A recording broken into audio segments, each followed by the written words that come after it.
उस समय मेरे सामने खड़ी यह खूबसूरत परी कल्टीवेटर कभी दुनिया की सबसे मेहनती कल्टीवेटर्स में से एक थी, लेकिन अब उसकी हालत ऐसी हो चुकी थी कि वह पूरा दिन बस बिस्तर पर पड़ी रहती और कुछ भी नहीं करती थी। वजह भी सीधी थी। इस दुनिया के सारे मर्द बहुत पहले ही खत्म हो चुके थे, जिसका मतलब था कि वह चाहे कितनी भी मेहनत कर ले, यिन यांग डाओ की सही कल्टीवेशन कभी पूरी नहीं कर सकती थी। उस दिन भी हमेशा की तरह उसने आलस से लेटे लेटे एक इच्छा मांगी कि काश आसमान से कोई आदमी उसके सामने आ गिरे, लेकिन हम दोनों में से किसी ने भी नहीं सोचा था कि अगले ही पल मैं सचमुच ऊपर से गिरता हुआ सीधे उसकी छत तोड़कर कमरे के अंदर आ धमकूंगा। मैं मलबे के बीच से धीरे धीरे उठा और छत में बने विशाल छेद को देखकर अजीब सी मुस्कान के साथ अपना सिर खुजलाते हुए बोला, फेयरी, इसके लिए माफ करना। जितना भी मुआवजा चाहिए होगा मैं दे दूंगा। लेकिन गुस्सा होने की बजाय मेरे सामने खड़ी खूबसूरत महिला की आंखें अचानक चमक उठीं और वह उत्साह से बोली, तो फिर मेरे आदमी बन जाओ। मैं वहीं का वहीं जम गया और अविश्वास से उसकी तरफ देखने लगा। तुम चाहती हो कि मैं तुम्हारा आदमी बन जाऊं? मैं अभी इस बात को समझ भी नहीं पाया था कि उसने अचानक मेरा हाथ पकड़ लिया और मुझे खींचते हुए बिस्तर की तरफ ले जाने लगी। वह बेसब्री से बोली, हम अभी इसी वक्त ब्राइडल चेंबर में जाएंगे। मेरा पूरा दिमाग एकदम सुन्न पड़ गया। मैं घबराकर बोला, रुको, तुम्हारा मतलब शादी वाला है? लियू रुयान ने बिना एक पल गनवाए तुरंत सिर हिला दिया। साफ था कि अब उसके पास जरा भी धैर्य नहीं बचा था। अगले ही पल उसने सीधे अपनी बाहें मेरे गले में डाल दी और बिना किसी हिचकिचाहट के मुझे चूम लिया। मेरा दिमाग पूरी तरह खाली हो गया, लेकिन जब विरोध करना नामुमकिन था तो मैंने भी आंखें बंद कर लीं और उस पल को महसूस करने लगा। तभी अचानक बाहर से एक साफ और तेज महिला आवाज सुनाई दी, लियू रुयान, कोई आवाज मत करना। लियू रुयान घबराकर तुरंत मेरे कान के पास फुसफुसाई। आंगन के बाहर पीले वस्त्र पहने एक आध्यात्मिक आभा वाली युवती खड़ी थी। शेन वैनकिंग ने भौहें सिकोड़ते हुए शक भरे स्वर में पूछा, तुम क्या कर रही थी? इतनी देर क्यों लग गई? साफ दिख रहा था कि दोनों महिलाओं के रिश्ते पहले से ही अच्छे नहीं थे और अभी अभी उसका अच्छा खासा पल खराब हो गया था। इसलिए लियो रुयान का मूड और भी खराब हो चुका था। शेन वैनकिंग ने उसके पीछे बने घर की तरफ देखा और आंखें संकरी करते हुए बोली, मैंने अभी यहां से कुछ अजीब आवाजें सुनी थीं। लियू रुयान का दिल एक पल के लिए धड़कना भूल गया, लेकिन उसने तुरंत खुद को संभालते हुए जवाब दिया, मैं अब भी एक स्पेल की प्रैक्टिस कर रही थी और गलती से छत उड़ा दी। शन वानकिंग ने पूछा, सच में? तो मैं खुद जाकर देख लेती हूँ। लियू रुयान जल्दी से बोली, बस एक छोटा सा छेद था, मैंने वैसे ही ठीक कर दिया। शेन वैनकिंग कुछ देर तक उसे घूरती रही और फिर बोली, अगर सब ठीक है तो मैं चलती हूँ। उसके वहां से जाने के बाद ही लियू रुयान ने राहत की सांस ली। उसने तुरंत पूरे घर के चारों तरफ रिस्ट्रिक्शन फॉर्मेशन लगा दी और खुद छत पर चढ़कर बचा हुआ नुकसान भी ठीक कर दिया। सब कुछ खत्म होते ही वह उत्साह से भागती हुई वापस कमरे में आई और मुस्कुराकर बोली, पतिदेव, मैं वापस आ गई। मैंने तुरंत हाथ उठाकर उसे रोका और कहा, रुको, पहले हम ठीक से शादी कर लेते हैं। शादी? लियू रुयान की आंखें तुरंत चमक उठीं। वह खुशी से बोली, ठीक है, तो अभी कर लेते हैं। सच कहूं तो उसकी प्रतिक्रिया ने मुझे पूरी तरह चौंका दिया था। उसे देखकर ऐसा लग रहा था जैसे मैं नहीं बल्कि वही इस शादी का इंतजार करते करते पागल हो चुकी हो। असल में मैंने शादी की बात सिर्फ उसकी सच्चाई परखने के लिए कही थी और वैसे भी उसकी कल्टीवेशन मुझसे कहीं ज्यादा ऊंची थी। ऐसी पत्नी को ठुकराने का तो कोई सवाल ही नहीं था। जल्द ही पति पत्नी की सारी रस्में पूरी हो गईं। उसके बाद हम दोनों कुछ देर तक चुपचाप एक दूसरे को देखते रहे।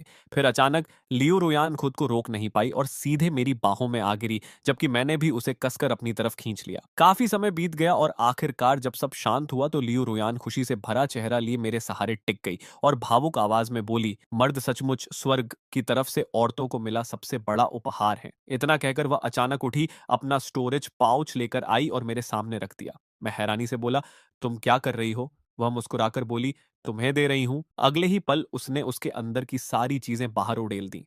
जादुई आर्टिफैक्ट्स, कीमती ओऑरिस, स्पिरिट हर्ब्स और सैकड़ों रंग बिरंगे चमकते स्पिरिट स्टोन्स पल भर में मेरे सामने ढेर बनाकर जमा हो गए। फिर उसने प्यार भरी नजरों से मुझे देखते हुए कहा, पतिदेव, यह मेरी पूरी जिंदगी की जमा पूंजी है। आज से यह सब आपका है। आप जैसे चाहें वैसे इस्तेमाल कीजिए। मैं अपने सामने पड़े खजाने के उस विशाल ढेर को खाली नजरों से घूरता रह गया। मेरे मुंह से अनायास निकला, ये सच नहीं हो सकता है ना? अपनी क्षमता के हिसाब से सोचूं तो मुझे इतना धन इकट्ठा करने में शायद कई दशक लग जाते। उसी पल लियू रुयान को देखने का मेरा नजरिया पूरी तरह बदल गया। ऐसी महिला से प्यार न करना लगभग नामुमकिन था। सच कहूं तो मुझे लगने लगा कि मैंने पिछले 8 जन्मों तक पुण्य जमा किए होंगे, तभी जाकर मुझे ऐसी पत्नी मिली है। दूसरी तरफ मेरी प्रतिक्रिया देखकर लियू रुयान और भी ज्यादा खुश हो गई। वह मुस्कुराते हुए बोली, जब तक आप हमेशा मेरे साथ रहेंगे, मैं भविष्य में जितने भी स्पिरिट स्टोन्स कमाऊंगी वो सब भी आपके ही होंगे। उसकी बात सुनकर मैंने हाथ हिलाया और गंभीर स्वर में कहा, मैं खुद भी स्पिरिट स्टोन्स कमा सकता हूँ। लेकिन जैसे ही मैंने यह कहा, लियू रुयान का चेहरा अचानक बदल गया। उसका पूरा शरीर तनाव से भर उठा। आखिर बाहर की दुनिया महिलाओं से भरी हुई थी। अगर मैं सचमुच बाहर निकल गया तो वह उन सबके साथ कैसे मुकाबला कर पाती। उसने तुरंत मेरा हाथ पकड़ लिया और घबराकर बोली, पतिदेव, आप बिल्कुल भी बाहर नहीं जा सकते। बाहर बहुत खतरनाक है, वहां बहुत सारे डेमन्स हैं। यह सुनकर मेरा दिल कस गया। मैं जानता था कि डेमन्स इंसानों को जिंदा निगल जाने वाले भयानक जीव होते हैं और जियालिंग सिटी के आसपास उनकी संख्या भी कम नहीं थी। अभी मैं केवल ची रिफाइनमेंट के तीसरे स्तर पर था। ऐसे में बाहर जाना सीधे मौत को न्योता देने जैसा था। मैंने पूछा, तो फिर तुम्हारा क्या? लियू रुयान ने हल्की मुस्कान के साथ जवाब दिया, मेरी चिंता मत कीजिए। मैं यहाँ कई सालों से रह रही हूँ, लेकिन आप सच में बाहर नहीं जा सकते। आपको इस घर से एक कदम भी बाहर नहीं रखना चाहिए। मैं पहले कुछ भावुक सा कहना चाहता था, जैसे साथ जिएंगे और साथ मरेंगे, लेकिन अपनी मौजूदा ताकत देखकर मुझे खुद ही एहसास था कि अगर मैं उसके साथ बाहर गया तो सिर्फ बोझ बनूंगा। मैंने चुपचाप अपनी मुट्ठियां भींच लीं और मन ही मन सोचा, जैसे ही मेरी कल्टीवेशन ची रिफाइनमेंट के 5वें स्तर तक पहुंचेगी।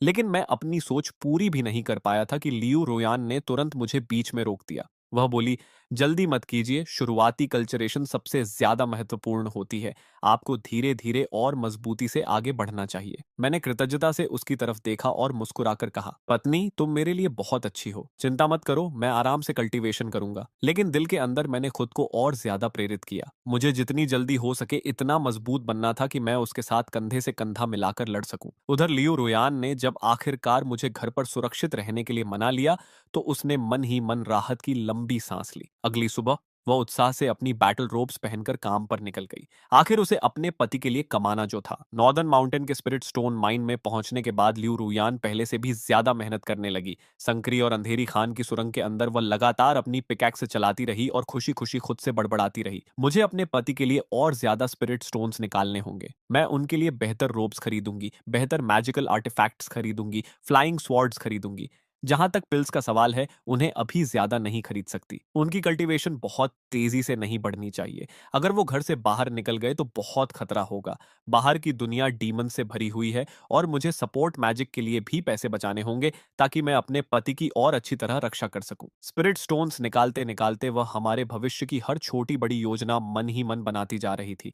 तभी अचानक एक चट्टान टूटकर खुली और उसके अंदर से चमकता हुआ क्रिस्टल दिखाई दिया। लियू रुयान की आंखें तुरंत खुशी से चमक उठीं। उसने उसे निकालकर अपने पास रखी बांस की टोकरी में फेंक दिया और उत्साहित होकर बोली, जब से मुझे पति मिला है मेरी किस्मत भी बेहतर हो गई है। आज तो मैं जरूर ढेर सारे स्पिरिट स्टोन्स निकालूंगी। शाम तक काम खत्म होने के समय उसने 50 से भी ज्यादा स्पिरिट स्टोन्स निकाल लिए थे। बंटवारे के हिसाब से सिर्फ उसके हिस्से में ही 5 से ज्यादा स्टोनस आने वाले थे। यह देखकर शेन वानकिंग पूरी तरह हैरान रह गई। उसने अविश्वास से पूछा, तुमने आज सचमुच 50 से ज्यादा स्पिरिट स्टोन्स निकाले हैं? क्या तुम्हें कोई खजाना मिल गया था? वह इस खान की सुपरवाइजर थी और लियू रुयान की सामान्य क्षमता को किसी से ज्यादा अच्छी तरह जानती थी। लियू रुयान ने तुरंत घमंड भरे अंदाज में जवाब दिया, क्या मुझे अपनी हर छोटी बड़ी बात की रिपोर्ट तुम्हें देनी पड़ेगी? शेन वैनकिंग ने ठंडी आवाज में नाक सिकोड़ते हुए कहा।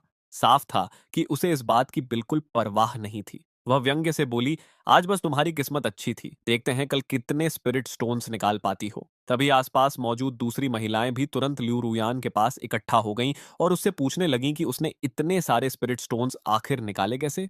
लियू रुयान ने बड़े आराम से हाथ हिलाया और मुस्कुराकर जवाब दिया, जब तुम सब भविष्य में छी रिफाइनमेंट के 9वें स्तर तक पहुंच जाओगी, तब तुम भी ऐसा कर पाओगी। बेशक लियू रुयान कभी भी असली वजह नहीं बताने वाली थी। आखिर जब से उसे एक हस्बैंड मिला था, उसकी मोटिवेशन तो मानो आसमान छूने लगी थी। आसपास खड़ी बाकी महिलाएं उसकी बात सुनकर बस बेबस होकर आंखें घुमाने लगीं। उनमें से एक ने होंठ सिकोड़ते हुए कहा, अगर हमें सिखाना नहीं चाहती तो सीधा सीधा कह दो। लेकिन उसी समय शेन वैनकिंग की निगाहों में एक हल्की सी चमक उभरी।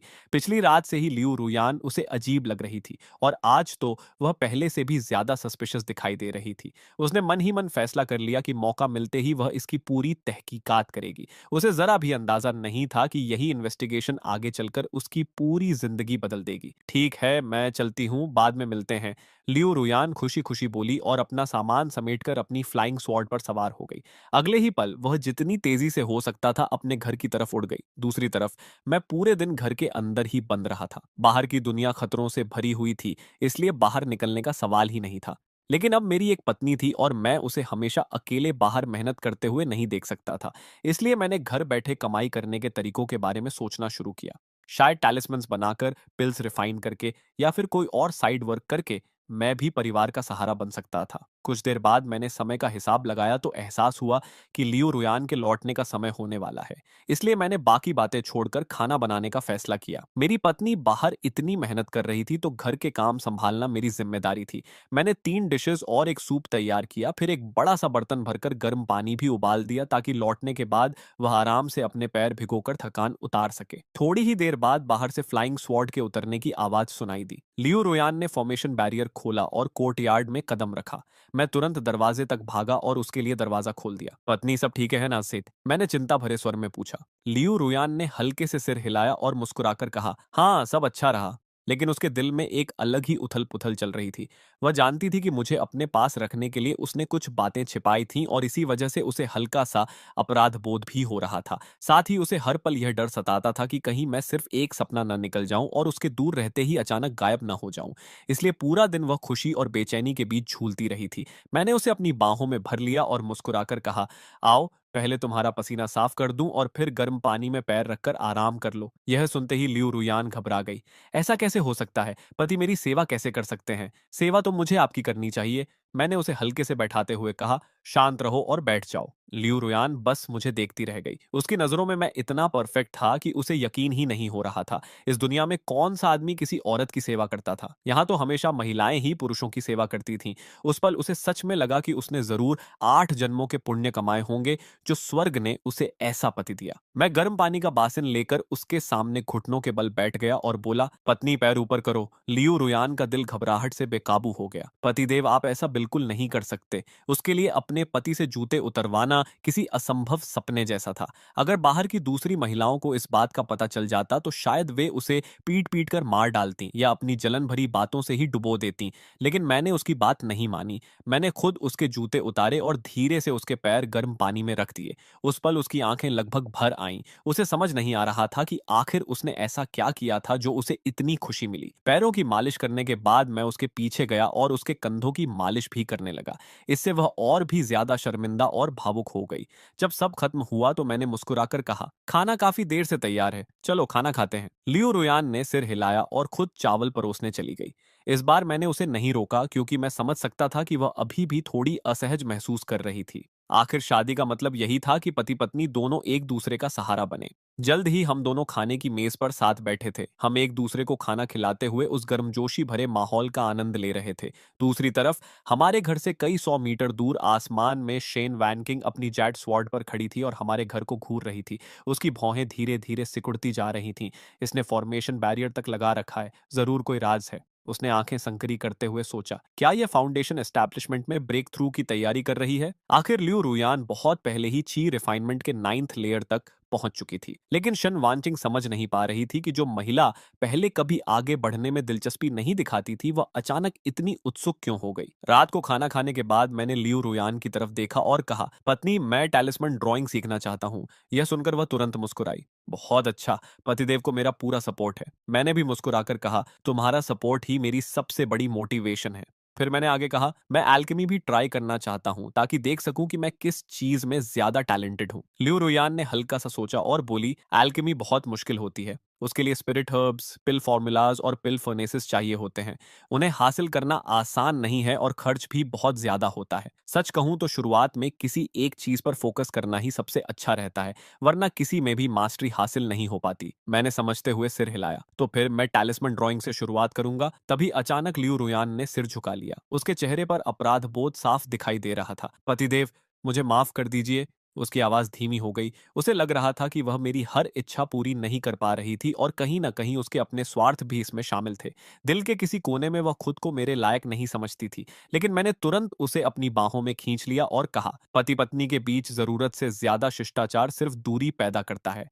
हमारे लिए सबसे अच्छा यही है कि हम एक दूसरे के साथ स्वाभाविक रहें। मेरी बात सुनते ही उसके चेहरे पर फिर से चमक लौट आई। उसने उत्साह से आज कमाए हुए स्पिरिट स्टोन्स निकाले और बच्चे की तरह गर्व से बोली, पतिदेव, आज मैंने 5 स्पिरिट स्टोन्स कमाए हैं। मैंने उन चमकते पत्थरों को देखा और मुस्कुराकर कहा, 5 स्पिरिट स्टोन्स? पत्नी, तुम कमाल हो। आखिर एक स्पिरिट स्टोन की कीमत 100 गोल्ड टेल से भी ज्यादा थी और ज्यादातर समय तो पैसे देकर भी नहीं खरीदा जा सकता था। लियो रुयान ने गर्व से सीना फुला लिया।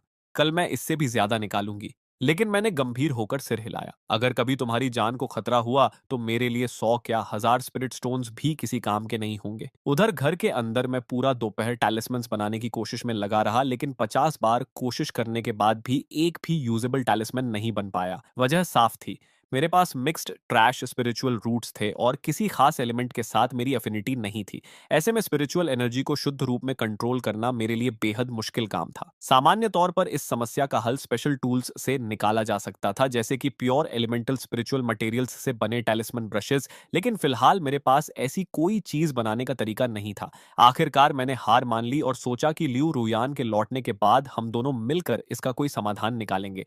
दूसरी तरफ शाम के समय जब लियू रुयान माइनिंग ग्राउंड पहुंची तो शेन वानकिंग उसे देखकर पूरी तरह हैरान रह गई। उसने अविश्वास से पूछा, 58 स्पिरिट स्टोन्स टनल नंबर 7 से? यहां तक कि वह खुद भी यकीन नहीं कर पा रही थी कि कोई वहां से इतना कुछ निकाल सकता है। यह उसकी सारी उम्मीदों से कहीं ज्यादा था। लेकिन लियू रुयान ने हमेशा की तरह शांत चेहरा बनाए रखा और अपना हाथ आगे बढ़ाकर बोली, मुझे 6 स्पिरिट स्टोन्स दो।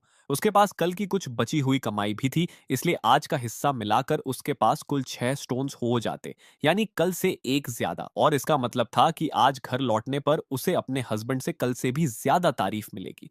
इस बार शेन वैनकिंग ने बहस नहीं की। उसने सीधे 6 स्पिरिट स्टोन्स उसके हाथ में रख दिए। उन्हें मिलते ही लियू रुयान की आंखों में खुशी चमक उठी और वह बिना समय बर्बाद किए अपनी सोट पर सवार होकर घर की तरफ उड़ गई। जैसे ही वह घर के अंदर दाखिल हुई, वह लगभग दौड़ती हुई मेरे पास आई और गर्व से बोली, पतिदेव, आज मैंने 6 स्पिरिट स्टोन्स कमाए हैं। उसकी आवाज में ऐसी खुशी थी जैसे कोई बच्चा अपनी सबसे बड़ी उपलब्धि दिखा रहा हो। मैं मुस्कुराया और उसे अपनी तरफ खींचते हुए बोला, पत्नी तुम कमाल हो, इधर आओ, मुझे तुम्हें किस करने दो। मेरी बात सुनते ही लियू रुयान का चेहरा खुशी से खिल उठा। वह लगभग पिघलती हुई बोली, पतिदेव, आप मेरे लिए बहुत अच्छे हैं। आज रात मुझे भी आपको ठीक से खुश करना होगा। कुछ देर तक हम दोनों ने एक दूसरे के साथ समय बिताया और फिर साथ बैठकर खाना खाने लगे। खाना खाते वक्त मैंने उसे टैलिस्मन ब्रश वाली परेशानी के बारे में बताया। मेरी बात सुनकर उसने बिना जरा भी सोचे आत्मविश्वास से कहा, कोई समस्या नहीं है, मैं आपके लिए सूटेबल स्पिरिचुअल मटेरियल्स ढूंढ लाऊंगी। मैं उसे देखकर मुस्कुरा दिया। सच कहूं तो उस पल मुझे लगा कि मेरी पत्नी हर समस्या का समाधान निकाल सकती है। मैंने प्रशंसा भरी नजरों से उसकी तरफ देखते हुए कहा, पत्नी तुम सच में इनक्रेडिबल हो। तभी अचानक मुझे कुछ याद आया और मैंने उत्सुकता से पूछा, वैसे पत्नी, क्या तुम्हारे पास कोई डुअल कल्टीवेशन टेक्निक्स हैं? जैसे ही लियू रुयान ने डुअल कल्टीवेशन टेक्निक शब्द सुना, उसकी आंखें अचानक चमक उठीं और हैरानी की बात यह थी कि वह मुझसे भी ज्यादा एक्साइटेड लग रही थी। अगली सुबह सूरज निकलते ही लियू रुयान मेरे लिए फायर एलिमेंट स्पिरिचुअल मटेरियल्स लेने निकल पड़ी। उसका इरादा मेरे लिए खास तौर पर एक स्पेशल ब्रश हैंडल बनवाने का था।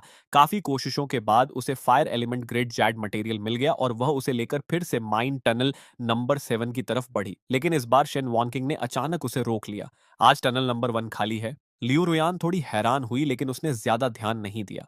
अगर वहां से कुछ फायर एलिमेंट स्पिरिट स्टोन्स मिल जाते तो वह तुरंत फॉर्मेशन लगाकर ब्रश हैंडल को रिफाइन कर सकती थी। असल में शेन वॉन्किंग का रवैया अचानक इसलिए बदल गया था क्योंकि उसे गलतफहमी हो गई थी कि लियू रुयान फाउंडेशन एस्टैब्लिशमेंट के लिए तैयारी कर रही है। फाउंडेशन एस्टैब्लिशमेंट रेल्म में पहुंचना किसी कल्टीवेटर की जिंदगी का बेहद महत्वपूर्ण मोड़ माना जाता था और विमेंस किंगडम में लोग आमतौर पर एक दूसरे को जान से मारने जैसी हरकतें नहीं करते थे। कुछ ही देर में लियू रुयान ने 6 फायर एलिमेंट स्पिरिट स्टोन्स निकाल लिए। फिर उसने वहीं एक फॉर्मेशन स्थापित किया और ब्रश हैंडल को रिफाइन करना शुरू कर दिया। जब तक उसका काम खत्म हुआ, बाहर का आसमान पूरी तरह अंधेरा हो चुका था। ब्रश रिफाइन करने में इतना समय लग गया था कि आज वह सिर्फ 4 स्पिरिट स्टोन्स ही कमा पाई। अपनी स्वॉर्ड पर घर लौटते समय उसने हल्के से गाल फुलाए और मन ही मन सोचा, पता नहीं आज सिर्फ 4 स्टोन्स देखकर हस्बैंड मेरी तारीफ करेंगे या नहीं। यह सोचते हुए वह तेजी से घर की तरफ उड़ गई। उधर मैं घर पर लगातार बेचैन होता जा रहा था। पिछली रात की डुअल कल्टीवेशन के नतीजे अविश्वसनीय थे। मेरी कल्टीवेशन स्पीड आज कल की तुलना में 3 गुना ज्यादा हो चुकी थी। लेकिन जैसे जैसे बाहर अंधेरा बढ़ रहा था, मेरी चिंता भी बढ़ती जा रही थी। लियू रुयान अभी तक वापस नहीं लौटी थी। बाहर रात के जीवों की डरावनी आवाजें सुनाई दे रही थीं और हर आवाज मेरे दिल पर चोट कर रही थी। मैं खिड़की की तरफ देखते हुए धीरे से बुदबुदाया, पत्नी, कृपया तुम्हारे साथ कुछ बुरा मत हुआ हो। आखिरकार मैं और इंतजार नहीं कर पाया। मैं दरवाजे की तरफ भागा, लेकिन तभी एहसास हुआ कि लियू रुयान जाते समय पूरे घर को रिस्ट्रिक्शन फॉर्मेशन से सील करके गई थी। घबराहट में मैंने अपनी फ्लाइंग स्वॉर्ड निकाली और बैरियर पर लगातार वार करने लगा, लेकिन हर वार एक तेज धमाके के साथ वापस उछल जाता। आखिर 9 लेयर ची रिफाइनमेंट कल्टीवेटर द्वारा बनाई गई फॉर्मेशन मेरी मौजूदा ताकत से बहुत आगे की चीज थी। उसी पल मुझे समझ आया कि उसने सच में यह सब सिर्फ मेरी सुरक्षा के लिए किया था। तभी बाहर से एक जानी पहचानी आवाज सुनाई दी, पतिदेव मैं वापस आ गई। मेरी आंखें तुरंत चमक उठी। मूनलाइट के नीचे लियू रुयान अपनी सफेद बैटल रोब्स में खड़ी थी। वह इतनी सुंदर लग रही थी कि मानो कोई सेलेस्टियल फेरी स्वर्ग से उतरकर धरती पर आ गई हो। मैं बिना एक पल गनवाए उसकी तरफ भागा और उसे कसकर गले लगा लिया, जैसे मैंने अपनी जिंदगी की सबसे कीमती चीज वापस पा ली हो। इतनी देर क्यों हो गई? मैंने चिंता से भरी आवाज में कहा। मैं तो डर के मारे पागल हो रहा था। लियू रुयान ने तुरंत सिर झुकाकर माफी मांगी। पतिदेव मुझे माफ कर दीजिए। टैलिस्मन ब्रश रिफाइन करने में इतना समय लग गया कि मुझे वक्त का पता ही नहीं चला। मैंने आपको चिंता में डाल दिया। मैंने सिर हिलाया और उसे और मजबूती से अपनी बाहों में भर लिया। नहीं, माफी तो मुझे मांगनी चाहिए।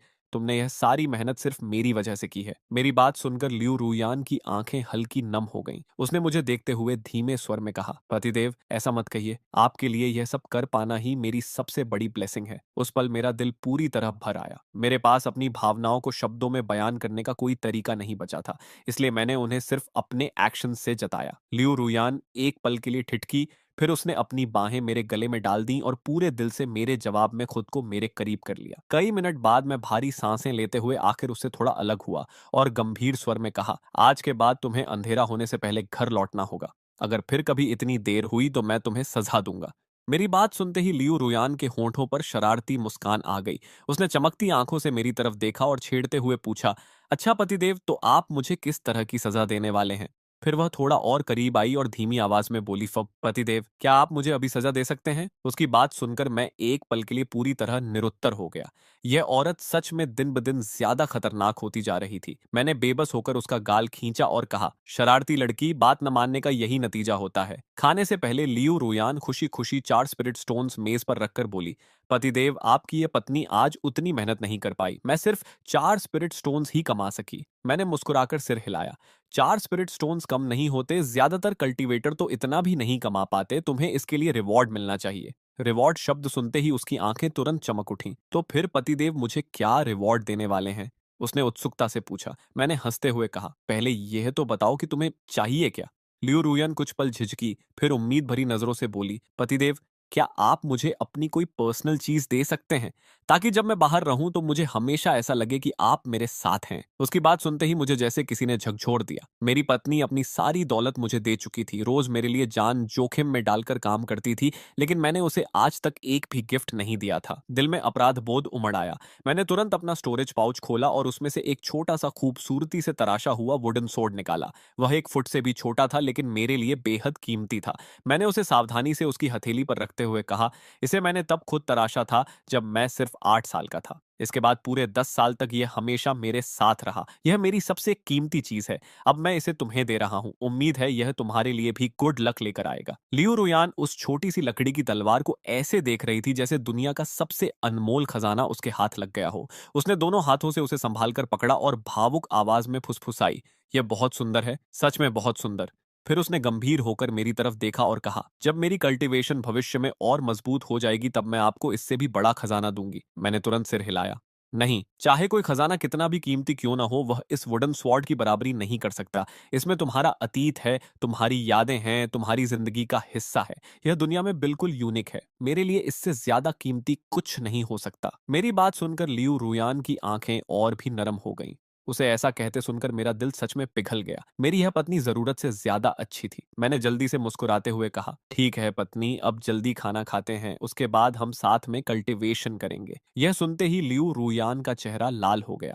वह उत्साह छिपा भी नहीं पा रही थी। ठीक है पतिदेव, आज रात हम पूरी रात ड्यूअल कल्टीवेशन करेंगे। इसके बाद अगले 2 दिन बेहद शांति से बीते। लियू रुयान रोज की तरह स्पिरिट स्टोन से निकालती रही, जबकि स्पेशल ब्रश हैंडल मिलने के बाद आखिरकार मेरी टैलिस्मन्स ड्राइंग में भी प्रगति होने लगी। कई असफलताओं के बाद मैं आखिर एक फ्लेम टैलिस्मन्स बनाने में सफल हो गया। हालांकि वह अभी इंस्टेंट एक्टिवेशन के स्तर तक नहीं पहुंचा था, लेकिन अगर मेरी स्किल्स और बेहतर हो गई तो मैं अपनी पत्नी के लिए ढेर सारे प्रोटेक्टिव टैलिस्मन्स बना सकता था। हम उन्हें स्पिरिट स्टोन्स के बदले एक्सचेंज कर सकते थे, कल्टीवेशन पिल्स खरीद सकते थे और अपनी ताकत को पहले से कहीं ज्यादा तेजी से बढ़ा सकते थे। दूसरी तरफ माइनिंग ट्रेनिंग ग्राउंड्स में शेन वानकिंग लगातार 2 दिनों तक लिू रुयान पर नजर रखती रही, लेकिन उसे फाउंडेशन एस्टैब्लिशमेंट की तैयारी का एक भी संकेत नहीं मिला। उसने सोचते हुए बुदबुदाया, तो फिर वह कोई और राज शायद छिपा रही है। अचानक उसे लिू रुयान के घर के चारों तरफ लगा रिस्ट्रिक्शन फॉर्मेशन और उस रात सुनी गई अजीब आवाजें याद आ गईं। अगले ही पल उसकी आंखें चौड़ी हो गईं। उसके मन में एक भयानक संभावना कौंध गई। शेन वैनकिंग चुपचाप माइंड से निकल गई। उसने तय कर लिया कि आज रात वह खुद जाकर उस घर की जांच करेगी। आखिरकार रात आ गई। अंधेरे में छिपकर शेन वैनकिंग दूर से लियू रोयान का पीछा करती हुई उसके घर तक पहुंची, लेकिन घर के पास पहुंचते ही उसने एक अजीब दृश्य देखा। लियू रोयान जानबूझकर हवा में ही अपने बाल बिखेर रही थी, अपने कपड़े थोड़ा फाड़ रही थी और अपनी हालत अस्त व्यस्त बना रही थी। यह देखकर शेन वानकिंग का दिल और जोर से धड़कने लगा। अब उसे अपने शक पर पहले से भी ज्यादा यकीन हो गया। उसने घबराकर बुदबुदाया, सब खत्म हो गया। लियू रोयान ने सच में सबसे बड़ा टैबू तोड़ दिया है। कुछ ही देर बाद लियू रोयान ने फॉर्मेशन बैरियर खोला और कोर्टयार्ड में दाखिल होते हुए खुशी से आवाज लगाई, पतिदेव मैं वापस आ गई। जैसे ही शेन वैनकिंग ने पतिदेव शब्द सुना, उसके दिमाग में मानो बिजली गिर गई। वह उसे पति बुलाती है? लियू रुयान, क्या तुम पागल हो गई हो? उसका मन डर और उलझन से भर गया। लेकिन अब जबकि वह इस राज्य तक पहुंच चुकी थी, वह इसे अनदेखा नहीं कर सकती थी। उसकी नजर में यह मामला किसी और तक पहुंचने से पहले खत्म होना चाहिए था। इसलिए वह तुरंत कोर्टयार्ड के बाहर उतरी और जोर से चिल्लाई, लियो रुयान बाहर आओ। लियो रुयान तुरंत कमरे से बाहर आई और सावधानी से उसे देखते हुए बोली, अब क्या चाहिए तुम्हें? शेन वैनकिंग ने आंखें सिकोड़ ली। मुझे साफ साफ बताओ, उस घर के अंदर तुम क्या छिपा रही हो? यह सुनते ही लियो रुयान के पूरे शरीर में झुरझुरी दौड़ गई। उसने गला साफ किया और बोली, क्या छिपा रही हूं? तुम कैसी बकवास कर रही हो? शेन वैनकिंग ने ठंडी हंसी छोड़ी। अब नाटक बंद करो, मैंने सब देख और सुन लिया है। जल्दी से उस चीज से छुटकारा पाओ। अगर ऐसा करोगी तो मैं भी दिखावा करूंगी कि मैंने कुछ नहीं देखा। लेकिन जैसे ही लियू रुयान ने छुटकारा पाओ शब्द सुने, वह पूरी तरह स्तब्ध रह गई। छुटकारा? एक आदमी से? इस पूरे विमेंस किंगडम में जहां दूसरा कोई आदमी मौजूद ही नहीं था? ऐसा कैसे हो सकता था? उधर अपनी बात कहकर शेन वैनकिंग मुड़कर जाने लगी। लियू रुयान ने तुरंत उसका हाथ पकड़ लिया। तुम आखिर कहना क्या चाहती हो? शेन वैनकिंग ने भौहें सिकोड़ ली। मुझे तुम्हारे साथ वो अजीब और घिनौनी चीजें करने में कोई दिलचस्पी नहीं है। मैं जो ये दिखावा करने को तैयार हूं कि मैंने कुछ नहीं देखा, वही अपने आप में बहुत बड़ी मेहरबानी है। लियू रुयान कुछ पल तक उसे खाली नजरों से देखती रही, फिर अजीब सा चेहरा बनाकर बोली, आखिर तुम्हें क्या लगता है कि मैं वहां क्या छिपा रही हूँ? शेन वैनकिंग ने घृणा भरी नजर से उसकी तरफ देखा और होंठ सिकोड़ते हुए कहा, क्या तुम सच में चाहती हो कि मैं उसे जोर से बोलूं? सिर्फ सोचकर ही घिन आती है। उसकी बात सुनकर लियू रुयान कुछ सेकंड के लिए जड़ हो गई, लेकिन अगले ही पल उसके चेहरे पर गुस्सा साफ दिखाई देने लगा। उसने दांत भींचकर कहा, तुम्हारे दिमाग में आखिर किस तरह की बकवास चल रही है? कैसी अजीब और गंदी चीजें सोच रही हो तुम? शेन वानकिंग ने तुरंत अपनी तरफ उंगली दिखाते हुए विरोध किया। मैं अजीब हूं? अरे अजीब तो तुम हो। लेकिन अपनी बात के बीच में ही उसे अचानक एहसास हुआ कि कहीं कुछ गड़बड़ है। वह रुक गई और शक भरी नजरों से लियू रुयान को देखने लगी। तो फिर बताओ, आखिर तुम वहां क्या छिपा रही हो? इस बार लियू रुयान के चेहरे से सारा तनाव गायब हो गया। वह अचानक शांत हो गई और उसके होंठों पर एक रहस्यमयी मुस्कान उभर आई। क्या तुमने उसे पहले ही नहीं देख लिया? शेन वैनकिंग ने भौहें सिकोड़ ली। मैंने सिर्फ तुम्हें किसी को हस्बैंड बुलाते हुए सुना था और कमरे के अंदर एक शैडो सी दिखी थी। लियू रुयान की मुस्कान और चौड़ी हो गई। अगले ही पल उसने अचानक शेन वैनकिंग की कलाई पकड़ ली। तो फिर चलो, मैं तुम्हें दिखाती हूँ। शेन वानकिंग तुरंत घबरा गई। क्या? नहीं, मैं कहीं नहीं जा रही। लेकिन उसकी जुबान भले ही मना कर रही थी, उसके पैर उसका साथ नहीं दे रहे थे। उसकी क्यूरियोसिटी पहले ही पूरी तरह जाग चुकी थी। आखिर उस घर के अंदर ऐसा क्या छिपा था? कुछ ही पलों बाद हम दरवाजे के सामने पहुंच गए। जैसे ही मैंने दरवाजा खोला, शेन वानकिंग की आंखें सीधे मुझ पर आकर टिक गईं। अगले ही पल उसकी आंखें इतनी चौड़ी हो गईं कि मानो बाहर निकल पड़ेंगी। वह अविश्वास से धीरे धीरे अपना सिर घुमाकर लियू रुयान की तरफ देखने लगी, क्योंकि उसके सामने कोई मंकी नहीं था, कोई पपेट नहीं था, बल्कि एक असली आदमी खड़ा था। एक जीवित, सांस लेता हुआ वास्तविक मैन। लियू रुयान ने तुरंत गर्व से हमारी पहचान करवाई। पतिदेव, यह मेरी दोस्त है और मेरी वह कॉमरेड भी जो हमेशा मेरे साथ लड़ती है। मैंने मुस्कुराकर विनम्रता से एक तरफ हटते हुए कहा, स्वागत है, अंदर आइए। लेकिन शेन वैनकिंग अभी भी पूरी तरह सुन्न खड़ी थी। उसकी आत्मा जैसे आधी शरीर से निकल चुकी थी। लियू रुयान ने जल्दी से उसका हाथ पकड़ा और बोली, पतिदेव एक मिनट रुकिए, मुझे अपनी दोस्त से कुछ जरूरी बात करनी है। मैंने पलकें झपकाई और कहा, लेकिन खाना तो तैयार है। क्या तुम दोनों साथ में नहीं खाओगी? उधर लियू रुयान लगभग घसीटते हुए शन वानकिंग को दूर ले गई। कुछ देर बाद जब शन वानकिंग को होश आया तो उसने तुरंत छूटने की कोशिश शुरू कर दी। वह वापस जाना चाहती थी। वह उस आदमी के साथ खाना खाना चाहती थी क्योंकि उसके सामने जो आदमी खड़ा था वह उसकी कल्पना से भी कहीं ज्यादा खूबसूरत था। प्राचीन कहानियों में जिन पुरुषों का वर्णन किया जाता था उनसे कम 10 गुना कृष्ण, शायद 100 गुना ज्यादा आकर्षक। लियू रुयान ने उसे घूरते हुए चेतावनी दी, अपने आप पर कंट्रोल रखो। शेन वैनकिंग तुरंत सीधी होकर खड़ी हो गई, लेकिन उसके होंठ लगातार बुदबुदा रहे थे। एक आदमी, सचमुच एक आदमी, उसे अब भी यकीन नहीं हो रहा था। तभी लियू रुयान ने गर्व से अपनी बाहें सीने पर बांध लीं और मुस्कुराकर बोली, अब समझ में आया कि मैं पहले वैसा व्यवहार क्यों कर रही थी। शेन वैनकिंग ने तुरंत पूछा, लेकिन तुम्हें यह मिला कैसे? नेशनल टीचर ने तो पूरे विमेंस किंगडम को सील नहीं कर रखा था। लियू रुयान ने कंधे उचकाए और बिल्कुल सामान्य अंदाज में जवाब दिया, मैंने आसमान से एक इच्छा मांगी थी और फिर मेरे हस्बैंड सचमुच आसमान से गिर पड़े। जाहिर है शन वानकिंग ने उसकी इस बात पर जरा भी विश्वास नहीं किया, लेकिन अब उसे इससे कोई फर्क भी नहीं पड़ रहा था। उसकी पूरी सोच कहीं और पहुंच चुकी थी। उसने सीधा लियू रुयान की आंखों में देखा और पूरी गंभीरता से कहा, इस आदमी में मेरा भी हिस्सा होना चाहिए। यह सुनते ही लियू रुयान की आंखें फैल गईं। क्या मतलब तुम्हारा हिस्सा? शन वानचिंग ने आत्मविश्वास से अपनी बाहें मोड़ लीं और बोली, क्योंकि अगर हम दोनों साथ रहें तो हम इस आदमी को हमेशा के लिए अपने पास रख सकती हैं। आखिर पूरे विमेंस किंगडम में ऐसा दूसरा कोई है ही नहीं। शेन वॉनकिंग हल्का सा मुस्कुराई। उसे इस देश के बारे में सबसे अच्छी तरह पता था। यहाँ अगर किसी आदमी की खबर बाहर फैल गई तो फिर उसे छुपाकर रखना नामुमकिन हो जाएगा। तब हाल ये होगा कि लोग लाइन लगाकर मिलने आएंगे और एक झलक देखना भी मुश्किल हो जाएगा।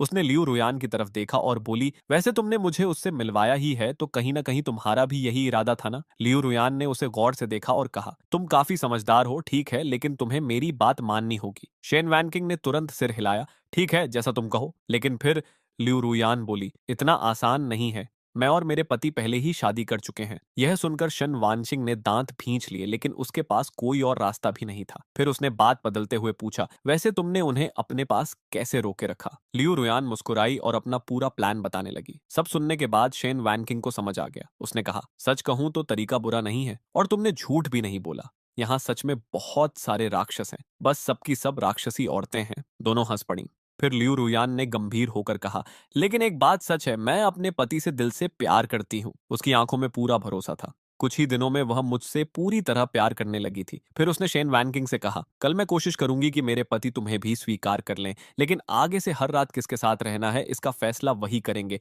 हम दोनों उन पर कोई दबाव नहीं डालेंगे, ठीक है? शेन वैनकिंग ने मान लिया, लेकिन फिर बोली, आज रात मैं तुम लोगों के साथ खाना खाना चाहती हूँ और कोई बीच में नहीं आएगा। वैसे भी मुझे नहीं लगता कि तुम दोनों सिर्फ खाना खाकर रह जाओगे। यह बोलते वक्त खुद उसे भी पता था कि उसका अपना मन भी काबू में नहीं रहता। फिर उसने कहा कि यह छोटा घर सुरक्षित नहीं है। बेहतर होगा कि कल छुट्टी लेकर पीछे पहाड़ों में एक छिपा हुआ घर बनाया जाए। लियू रुयान को भी यह बात सही लगी। वह नहीं चाहती थी कि कोई दूसरी शेन वैनकिंग भी उन्हें ढूंढ निकाले। आखिर फैसला हो गया। लियू रुयान बोली, ठीक है, अब मैं अंदर जाकर अपने पति के साथ खाना खाऊंगी, तुम भी जाओ, ज्यादा देर हुई तो उन्हें मेरी चिंता होगी। शेन वैनकिंग के चेहरे पर साफ जलन दिख रही थी। उसका भी मन था कि अंदर जाए, लेकिन वह कुछ नहीं कर सकी। लियू रुयान के अंदर जाते ही शेन वैनकिंग वहां से नहीं गई। वह जंगल की तरफ चली गई और दूर से हमारी रखवाली करने लगी। उसे डर था कि कहीं कोई और हमें ढूंढ न ले। लेकिन जैसे जैसे वह सोचती कि मैं और लियू रुयान अंदर साथ बैठकर खाना खा रहे होंगे, उसके दिल में अजीब सी चुभन होने लगती। तभी लियू रुयान ने बताया कि उसकी दोस्त चली गई है। मैंने हैरानी से पूछा, वो सच में तुम्हारी दोस्त है? कुछ दिन पहले तो तुम दोनों एक दूसरे की दुश्मन लग रही थी। लियू रुयान मुस्कुराई और बोली, पतिदेव, आपको मेरी वो दोस्त सुंदर लगती है? यह सुनते ही मैं सीधा सतर्क हो गया। मैंने जल्दी से कहा, अरे नहीं, ऐसा कुछ मत सोचो, मैं तो बस तुम्हारी वजह से उसके बारे में पूछ रहा था। मेरा उसके लिए कोई अलग मतलब नहीं है। लियू रुयान का चेहरा थोड़ा लाल हो गया। उसने धीरे से पूछा, सच? मैंने बिना सोचे कहा, बिल्कुल सच। मेरे पास तुम्हारी जैसी सुंदर, समझदार और ताकतवर पत्नी है, फिर मुझे और क्या चाहिए? लेकिन लियू रुयान फिर बोली, मैं मजाक नहीं कर रही, सच सच बताओ, वो तुम्हें कैसी लगती है? पसंद है? उसका चेहरा देखकर मुझे लगा मामला खतरनाक दिशा में जा रहा है। मैंने तुरंत कहा, मेरी नजर में सबसे सुंदर सिर्फ तुम हो, वो तुम्हारे सामने कुछ भी नहीं है। मेरी बात सुनकर लियू रुयान ने आखिर अपने मन की बात बता दी। उसने कहा, तुम जानते हो मैं रोज बाहर राक्षसों से लड़ती हूँ, यह काम बहुत खतरनाक है। अगर मेरे साथ कोई भरोसेमंद बहन जैसी साथी हो तो सब आसान हो जाएगा।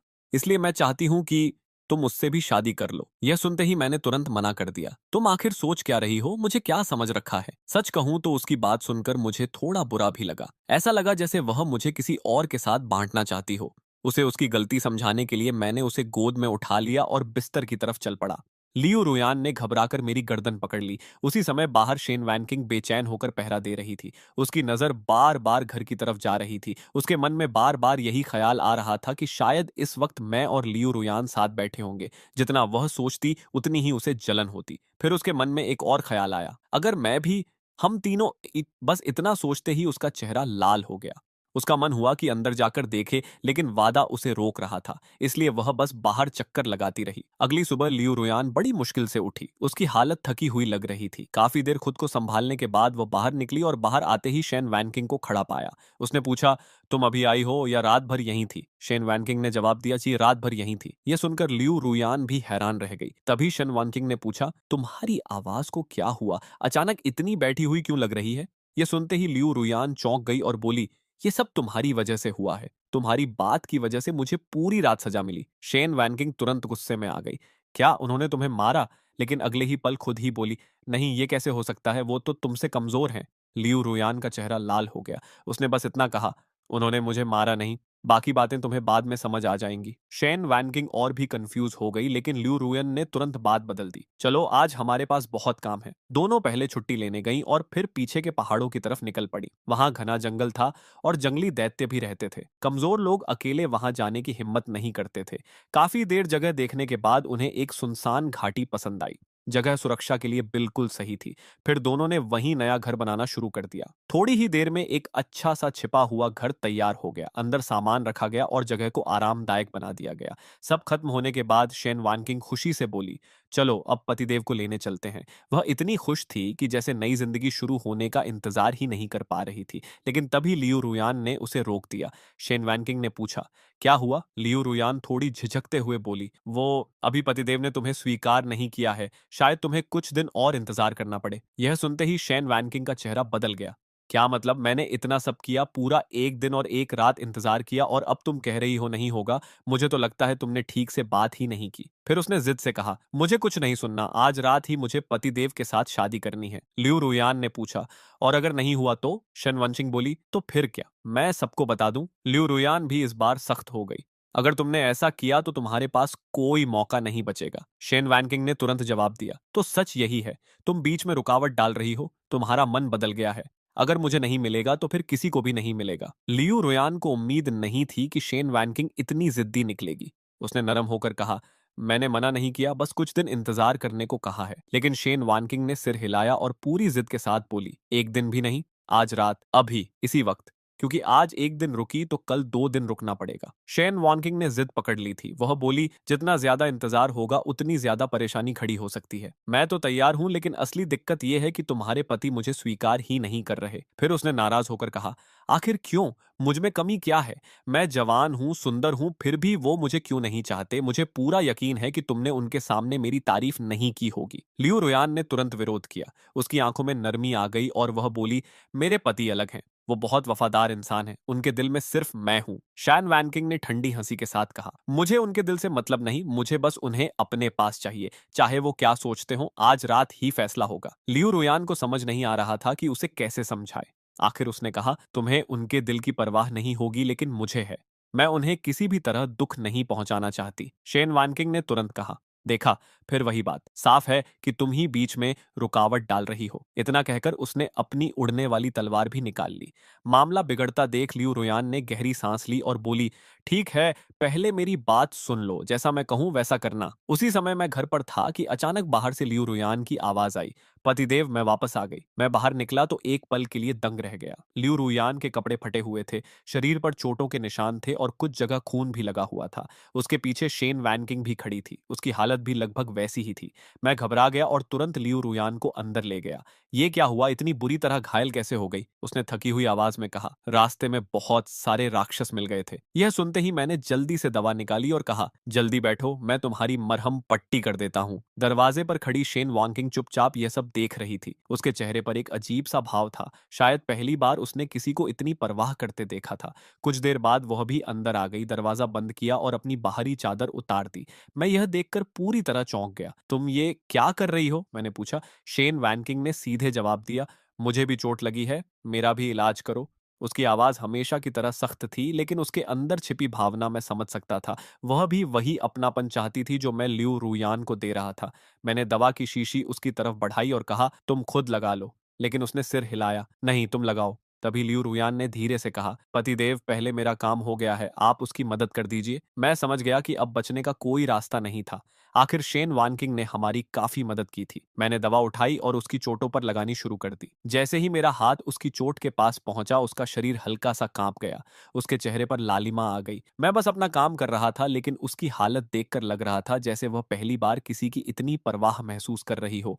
जब मैंने देखा कि उसकी टांग पर भी चोट है, तो मैंने दवा की शीशी उसके हाथ में देते हुए कहा, बाकी तुम खुद कर लो। लेकिन वह तुरंत बोली, अभी तो तुमने लियू रुयान की पूरी देखभाल की थी, मेरे साथ अलग व्यवहार क्यों? मैंने सीधे जवाब दिया, क्योंकि वो मेरी पत्नी है और तुम नहीं। यह सुनते ही शेन वैनकिंग ने बिना एक पल गंवाए कहा, तो मैं भी तुम्हारी पत्नी बन जाती हूँ। अगले ही पल उसने मुझे कसकर पकड़ लिया। मैं खुद को छुड़ाने की कोशिश करता रहा, लेकिन वह मुझसे ज्यादा ताकतवर थी। मैंने मदद की उम्मीद से लियू रुयान की तरफ देखा, लेकिन उसने दूसरी तरफ मुंह फेर लिया जैसे कुछ देखा ही न हो। आखिर मैंने हार मानते हुए कहा, ठीक है, पहले मुझे छोड़ो। शेन वैनकिंग का चेहरा खुशी से चमक उठा। सच? उसने पूछा। फिर बिना समय गंवाए बोली, चलो अभी शादी करते हैं। लेकिन लियू रुयान ने बीच में कहा, इतनी जल्दी नहीं, पहले मुझे सम्मान के तौर पर एक कप चाय दे दो। शन वांकिंग ने तुरंत चाय बनाई और लियू रुयान के सामने ले आई। चेहरे पर मुस्कान थी, लेकिन लियू रुयान के लिए वह पल आसान नहीं था। कांपते हाथों से उसने कप लिया। उसकी आंखों में जटिल भाव थे। आखिर उसने एक घूंट लिया और चुपचाप कप नीचे रख दिया। दूसरी तरफ शेन वैनकिंग बेहद खुश थी। अगले ही पल उसने मेरा हाथ पकड़ लिया और बोली, अब तो सब ठीक है ना? मैं उसकी तरफ देखकर मुस्कुराया। तभी मुझे उसकी टांग की चोट याद आई। मैंने उसे कुर्सी पर बैठाया और कहा, पहले इलाज पूरा कर लेते हैं। वह कुछ कहना चाहती थी, लेकिन आखिर चुपचाप बैठ गई। जब मैं ध्यान से उसकी चोट साफ कर रहा था, उसके चेहरे पर ऐसी खुशी थी जिसे वह छिपा नहीं पा रही थी।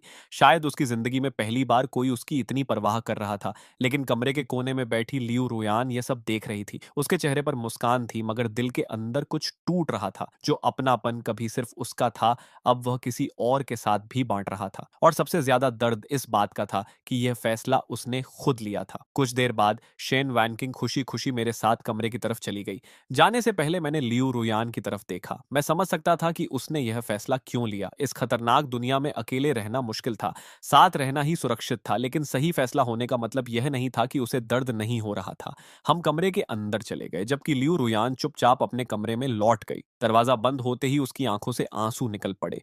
वह दरवाजे के सहारे खड़ी रही। उसे लग रहा था जैसे दिल में कोई भारी पत्थर रखा हो। वह जानती थी कि इस दुनिया में पुरुष बहुत दुर्लभ हैं और उसकी ताकत इतनी नहीं थी कि मुझे हमेशा सिर्फ अपने पास रख सके।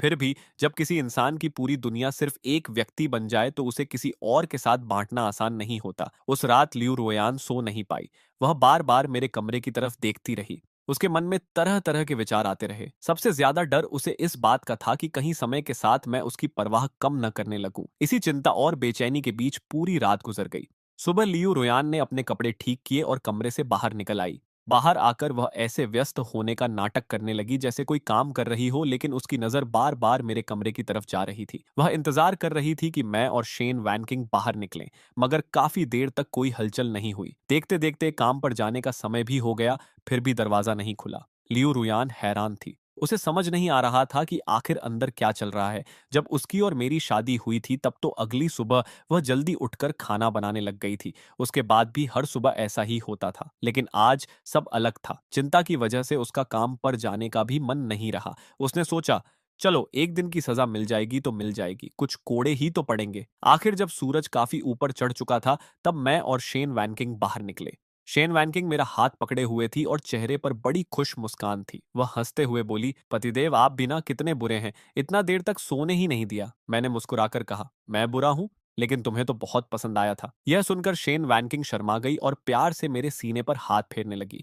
तभी लियू रुयान ने अचानक आवाज लगाई, शेन वैनकिंग। शेन वैनकिंग तुरंत उसकी तरफ मुड़ी और मीठी आवाज बनाकर बोली, अरे ये तो मेरी प्यारी बड़ी बहन है। सूरज सिर पर आ गया, फिर भी आप घर पर ही हैं। आज खदान नहीं जाना क्या? उसकी बात सुनकर लियू रुयान का चेहरा थोड़ा सख्त हो गया। मैंने बीच में कहा, तुम्हारी बड़ी बहन निगरानी करने वाली है, उसे थोड़ी आजादी है, लेकिन मजदूरों को नहीं। फिर मैंने दोनों की तरफ देखकर कहा, वैसे आज तुम दोनों छुट्टी क्यों नहीं ले लेती? शादी के बाद एक दिन आराम भी नहीं कर सकती क्या? मुझे अच्छा नहीं लगता कि तुम दोनों इतनी मेहनत करो। लियू रुयान ने पहले तो तुरंत मना कर दिया, लेकिन फिर उसे लगा कि उसका जवाब कुछ ज्यादा तेज हो गया था। उसने नरम होकर कहा, पतिदेव, अब घर में एक इंसान और बढ़ गया है। हमें पहले से ज्यादा संसाधन जुटाने होंगे, ताकत बढ़ानी होगी, तभी हम सब सुरक्षित रह पाएंगे। शेन वानकिंग ने भी सिर हिलाया। बड़ी बहन सही कह रही हैं। वैसे भी पतिदेव की वजह से आधा दिन पहले ही निकल चुका है। अगर हम बिना वजह काम छोड़ देंगे तो जवाब देना मुश्किल हो जाएगा। मैंने आखिर हार मान ली। फिर कल रात बनाई हुई दर्जनों तालीस में निकालकर दोनों को दे दिए। शेन वैनकिंग की ताकत थोड़ी कम थी, इसलिए मैंने उसे कुछ ज्यादा दिए। शेन वानकिंग खुशी से बोली, धन्यवाद पतिदेव। यह देखकर लियू रुयान के दिल में हल्की चुभन हुई। उसे साफ महसूस हो रहा था कि अब मेरा ध्यान सिर्फ उसी पर नहीं रहा। खदान की तरफ जाते हुए लियू रुयान ने शेन वैनकिंग को घूरकर कहा, तुम्हें पता था ना कि आज काम पर जाना है, फिर भी रात भर पतिदेव को परेशान करती रही। शेन वानकिंग ने तुरंत जवाब दिया, मैंने परेशान नहीं किया, उल्टा पतिदेव ही मुझे रोक रहे थे। फिर उसने मुस्कुराते हुए कहा, वैसे साथ में साधना करना काफी मजेदार था। लियू रुयान ने नाराज होकर कहा, अगर ऐसा था तो तुम खुद पहले निकल सकती थी। शेन वैनकिंग ने होंठ सिकोड़ लिए, और तुम्हें अकेले छोड़ देती? हमारी कहानी तो यही है कि हम दोनों साथ में राक्षसों से लड़ने गई थी। अगर मैं अकेले लौटती तो शक नहीं होता क्या? लियू रुयान कुछ बोल नहीं पाई। शेन वैनकिंग ने हंसते हुए कहा, ठीक है, मेरी गलती, आज तुम्हारी सजा थोड़ी हल्की रखूंगी। खदान पहुंचते ही नियम के मुताबिक लियू रुयान को देर से आने की सजा मिलनी थी। शेन वैनकिंग ने ऊंची आवाज में घोषणा की, 3 कोड़े। फिर वह चाबुक निकालकर उसके सामने आ गई। लियू रुयान ने भी जिद्दी अंदाज में कहा, जल्दी करो। शन वानचिंग मुस्कुराई, मुझे तुम्हारा यही तेवर पसंद है। चाबुक हवा में लहराया और लियू रुयान की पीठ पर पड़ा। देखने में जोरदार लग रहा था, लेकिन शन वानचिंग ने असल में ज्यादा ताकत नहीं लगाई थी। चोट सिर्फ ऊपर ऊपर की थी। मगर लियू रुयान ने दर्द वाला चेहरा बनाकर पूरा अभिनय किया। आसपास खड़े सैनिक यह देखकर दंग रह गए। उन्हें लगा कि शन वानकिंग सच में निजी दुश्मनी निकाल रही है। सजा खत्म होने के बाद लियू रुयान काम पर चली गई। तभी एक सैनिक शेन वैनकिंग के पास आया और बोला, जनरल आपको बुला रही हैं। यह सुनते ही शेन वैनकिंग सीधे कमांडर के तंबू की तरफ निकल गई। खदान की कमांडर जरो लिंग शुआंग थी। वह शुरुआती फाउंडेशन एस्टैब्लिशमेंट स्तर की ताकतवर साधक थी। उनकी उम्र सिर्फ 23 साल थी और कम उम्र में ही उन्होंने कई बड़ी उपलब्धियां हासिल कर ली थीं। पूरे देश में उनका नाम था। शेन वैनकिंग ने अंदर जाकर सम्मान से कहा, जनरल। जो लिंग शुआंग ने सीधे मुद्दे पर आते हुए कहा, मैं बस एक बात कहना चाहती हूँ, आगे से लियू रुयान के साथ ज्यादा सख्ती मत करना। दरअसल उन्होंने छिन रोलान से सुना था कि लियू रुयान जल्द ही फाउंडेशन एस्टैब्लिशमेंट स्तर पर पहुंचने की तैयारी कर रही है, इसलिए वह चाहती थी कि उसे थोड़ी राहत दी जाए। यह सुनकर शेन वैनकिंग को सब समझ आ गया। उसने सिर झुकाकर हामी भरी और बाहर आ गई। उसके जाने के बाद जो लिंगशुआंग ने पास खड़े सैनिक से पूछा, तुम्हें नहीं लगता आज शेन वॉनकिंग कुछ अलग लग रही है? सैनिक ने भी सिर हिलाया। हाँ, बात करने का तरीका, चलने का अंदाज, सब कुछ पहले से थोड़ा बदल गया है। तंबू से बाहर निकलते ही शेन वैनकिंग ने जाकर सारी बात लियू रुयान को बता दी। लेकिन लियू रुयान ने सिर हिलाते हुए कहा, फिलहाल मेरा फाउंडेशन एस्टैब्लिशमेंट करने का कोई इरादा नहीं है। शेन वैनकिंग हैरान रह गई। लियू रुयान ने समझाया, अगर मैं अकेली होती तो अभी तक आगे बढ़ चुकी होती, लेकिन अब हालात बदल गए हैं। एक इंसान बढ़ने से खतरे भी बढ़ गए हैं। अगर मैं अभी साधना में बंद हो गई और इस दौरान पतिदेव का राज खुल गया तो सब खत्म हो जाएगा। शेन वैनकिंग कुछ देर सोचती रही, फिर बोली, लेकिन हमेशा तो इंतजार नहीं कर सकती। लियू रुयान ने जवाब दिया, मैं हमेशा इंतजार नहीं करूंगी, 2 साल और रुकते हैं। तब तक या तो पतिदेव का राज खुल जाएगा या फिर तुम भी 9वें स्तर तक पहुंच जाओगी। अगर उस समय हम दोनों साथ में फाउंडेशन एस्टैब्लिशमेंट करेंगी तो हालात पूरी तरह बदल जाएंगे। शन वानकिंग ने सिर हिलाया। सच कहें तो उसके हिसाब से अगर वे 2 साल तक मुझे छुपाकर रख पाई तो यह अपने आप में बहुत बड़ी जीत होगी। लियू रोयान ने आखिर में गंभीर होकर कहा, एक बात हमेशा याद रखना, हमारे और पतिदेव के बीच का रिश्ता किसी भी हाल में बाहर नहीं जाना चाहिए।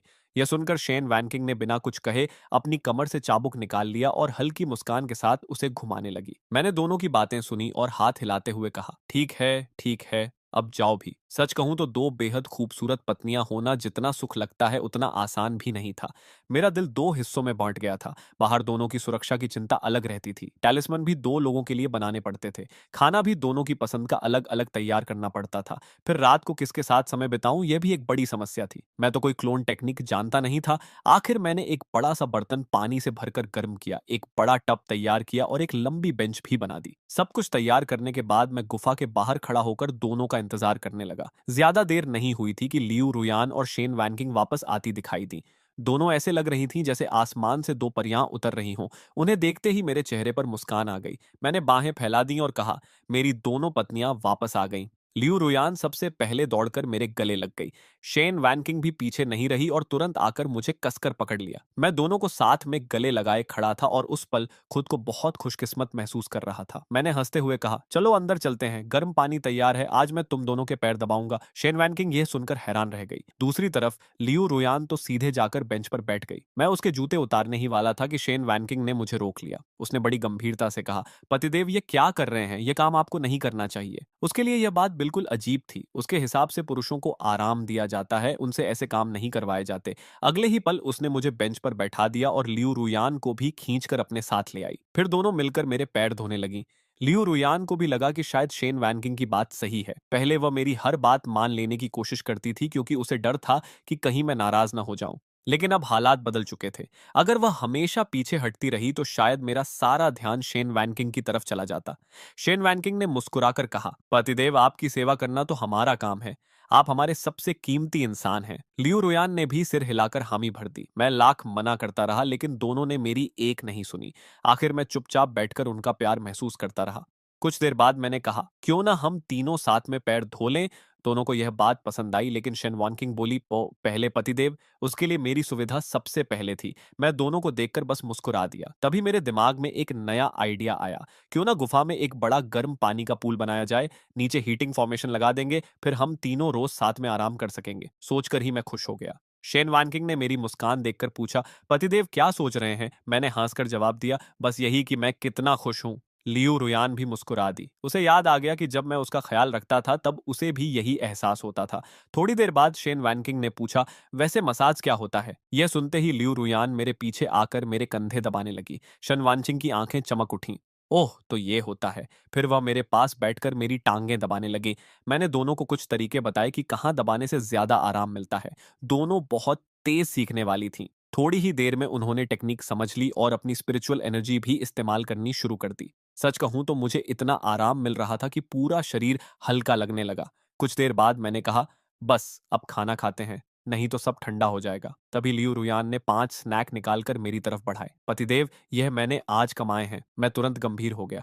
मैंने कहा था ना, इतना जोखिम मत लिया करो, तुम्हारी सुरक्षा सबसे जरूरी है। उसकी कमाई देखकर मुझे अंदाजा हो गया कि आज उसने कितनी मेहनत की होगी। यह देखकर शेन वॉन्किंग भी पीछे नहीं रहना चाहती थी। उसने तुरंत अपना स्टोरेज बैग निकाला और ढेर सारी चीजें मेरे सामने रख दी। उसमें 100 से भी ज्यादा स्नैक, कुछ अच्छी क्वालिटी के मैजिक टूल्स और कई कीमती जड़ी बूटियां थीं। मैं हैरान रह गया। यह सब क्या है?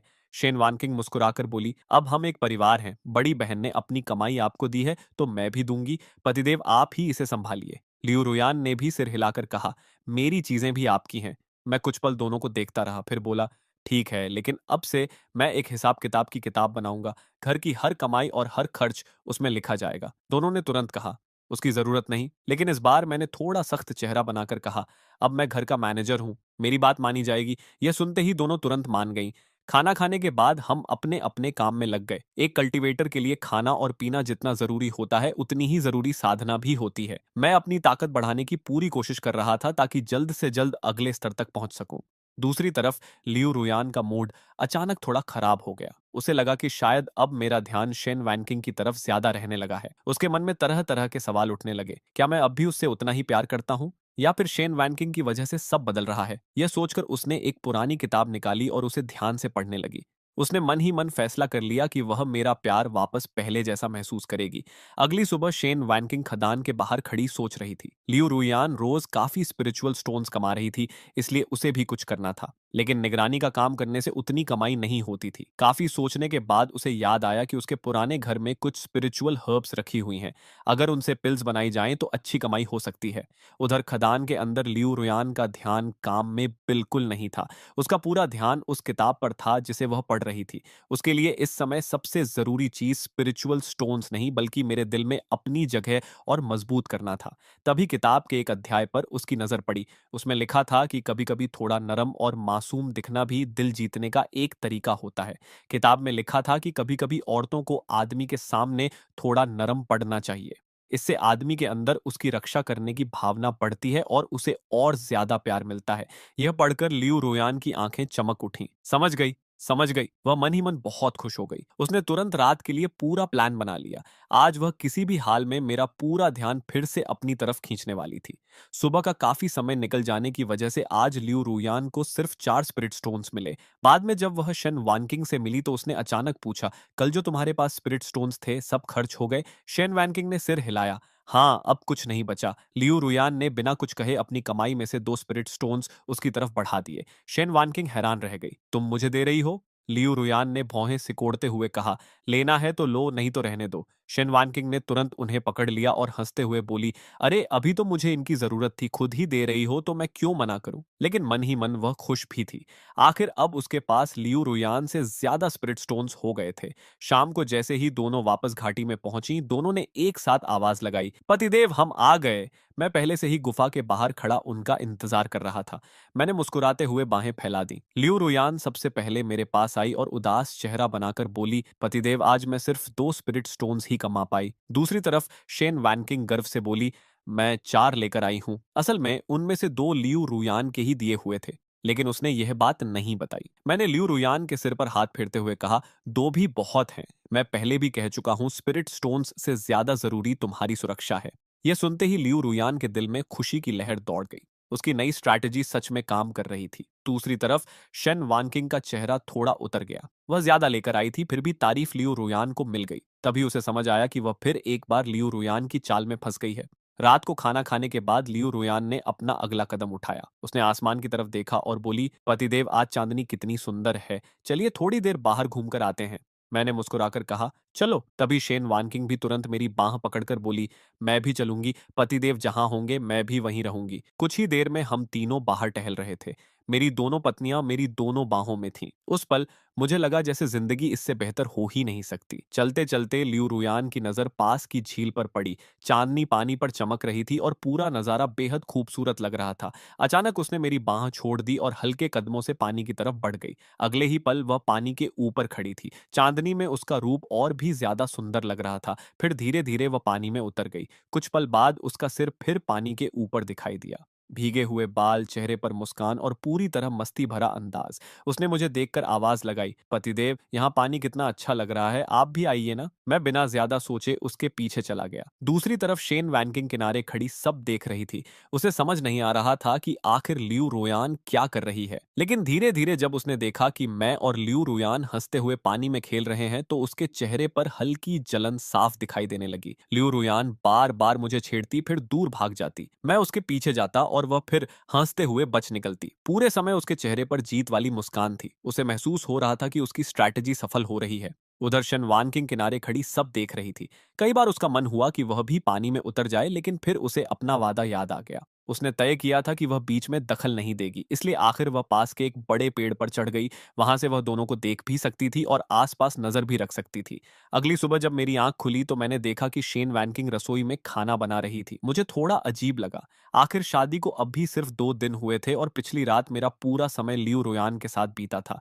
लेकिन शेन वैनकिंग के चेहरे पर जरा भी नाराजगी नहीं थी। उसने मुस्कुराकर कहा, पतिदेव आपके लिए अच्छा खाना बनाया है। मैं पीछे से जाकर उसे गले लगा लिया। उसने भी मुस्कुराकर पूछा, उम्मीद है पसंद आएगा। मैंने गहरी सांस लेकर कहा, खुशबू तो बहुत अच्छी है। तभी लियू रुयान भी कमरे से बाहर आई।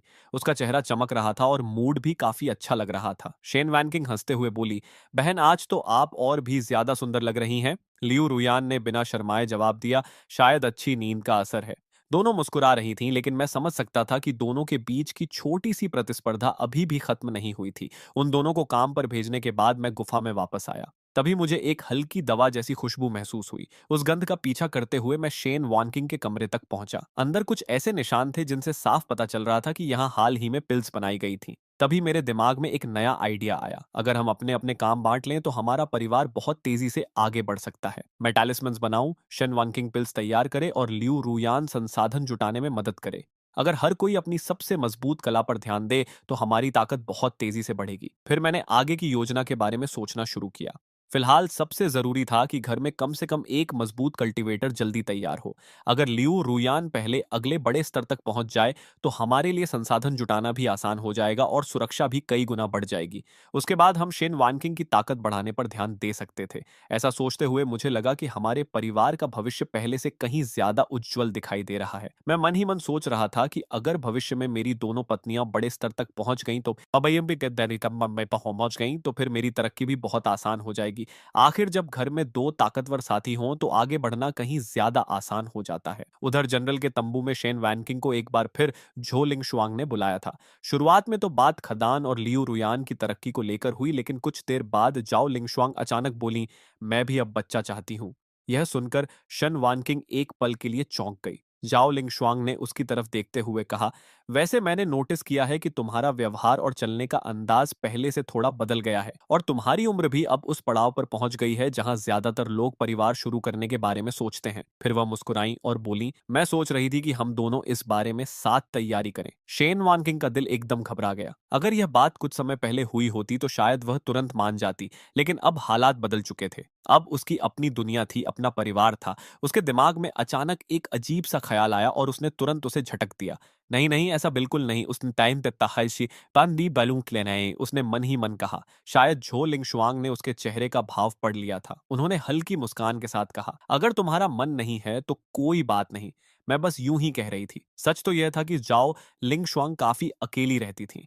उनके बहुत कम दोस्त थे और खदान में शन वानकिंग उन गिने चुने लोगों में से थी जिनसे वह खुलकर बात कर लेती थी। शेन वानकिंग ने तुरंत बात संभाली, नहीं नहीं, ऐसी बात नहीं है। झो लिंगशुआंग ने सिर हिलाया और कहा, ठीक है। वैसे अगर साधना से जुड़ी कोई परेशानी हो तो मुझसे पूछ सकती हो। तुम्हारे अंदर काफी क्षमता है। मैं चाहती हूँ कि तुम आगे तक जाओ। काम खत्म होने के बाद शेन वैनकिंग और लियू रुयान वापस लौट रही थी। आज लियू रुयान ने 7 स्नैक कमाए थे।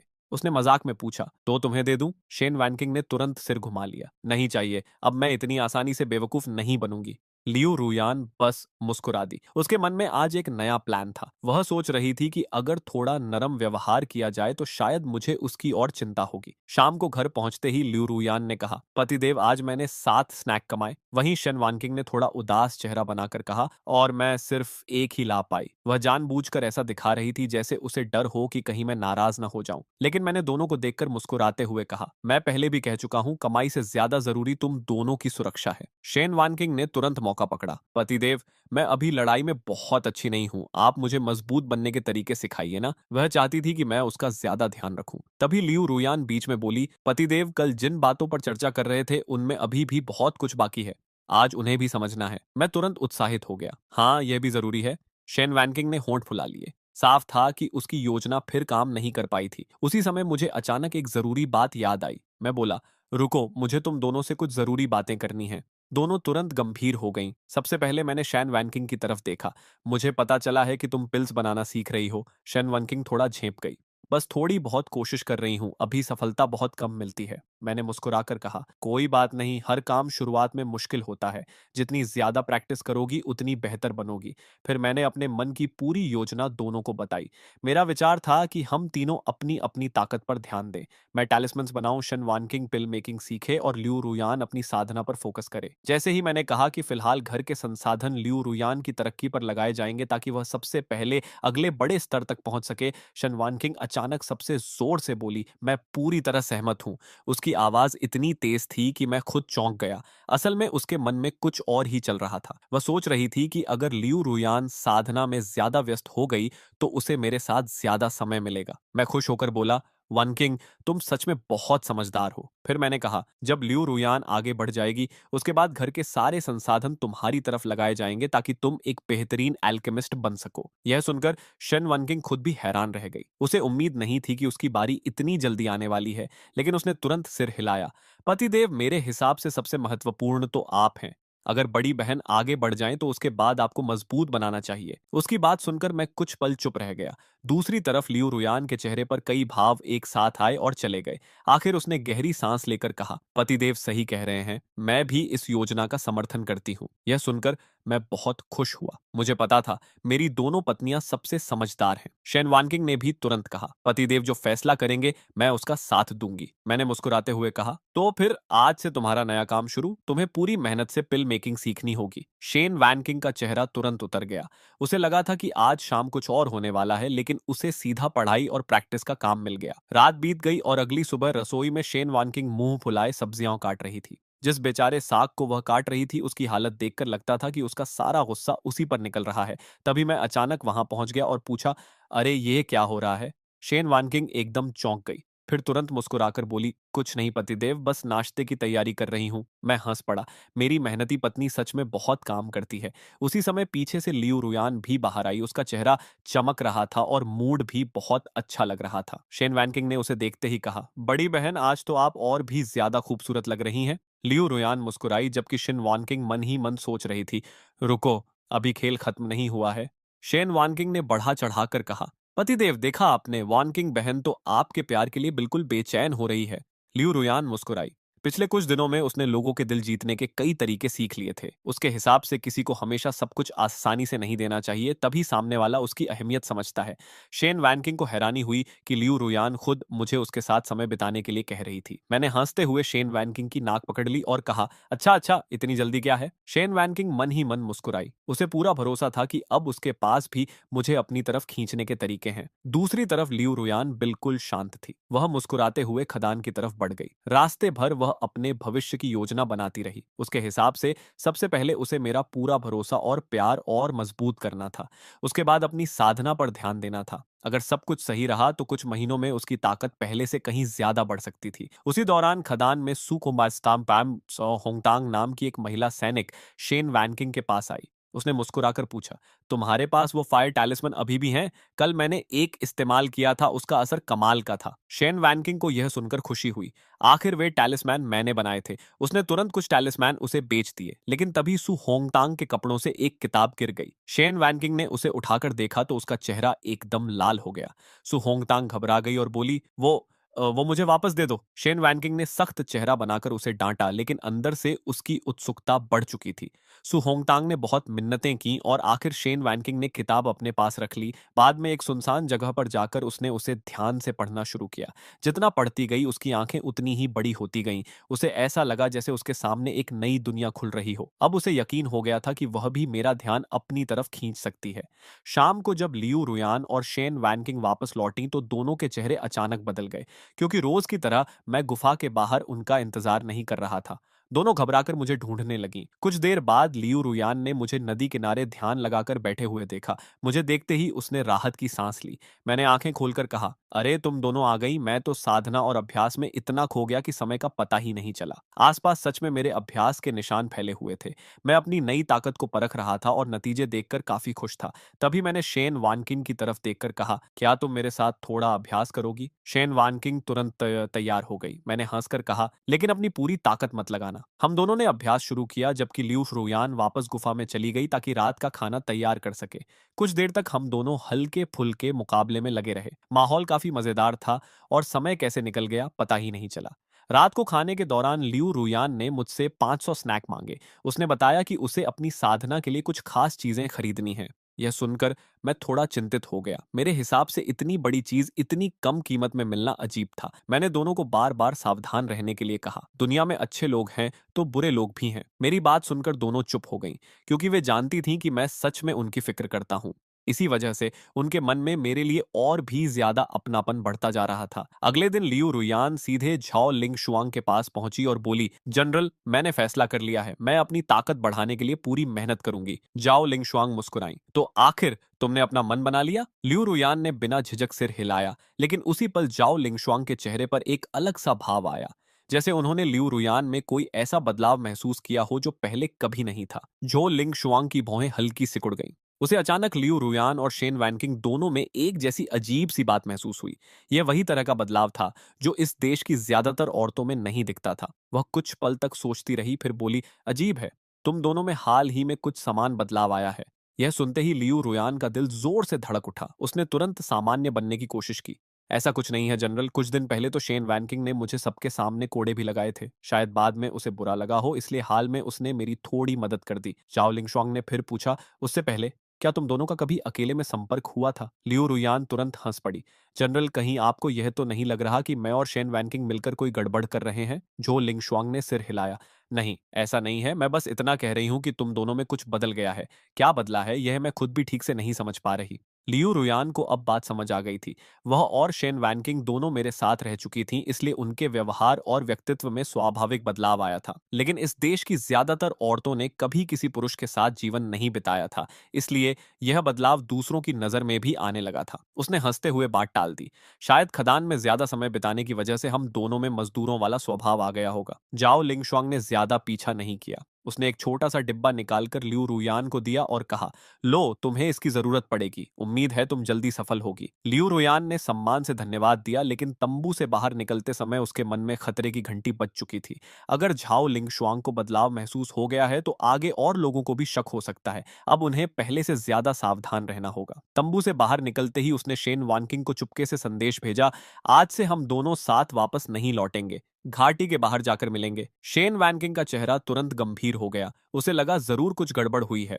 उसने तय किया कि बाद में विस्तार से पूछेगी। उधर लियू रुयान के खदान में जाते ही सु होंगतांग फिर शन वानचिंग के पास आ पहुंची। उसने धीरे से कहा, क्या आपको नहीं लगता कि लियू रुयान में कुछ बदलाव आया है? शेन वैनकिंग ने भौहें चढ़ाईं। किस तरह का बदलाव? सु होंगतांग कुछ पल सोचती रही।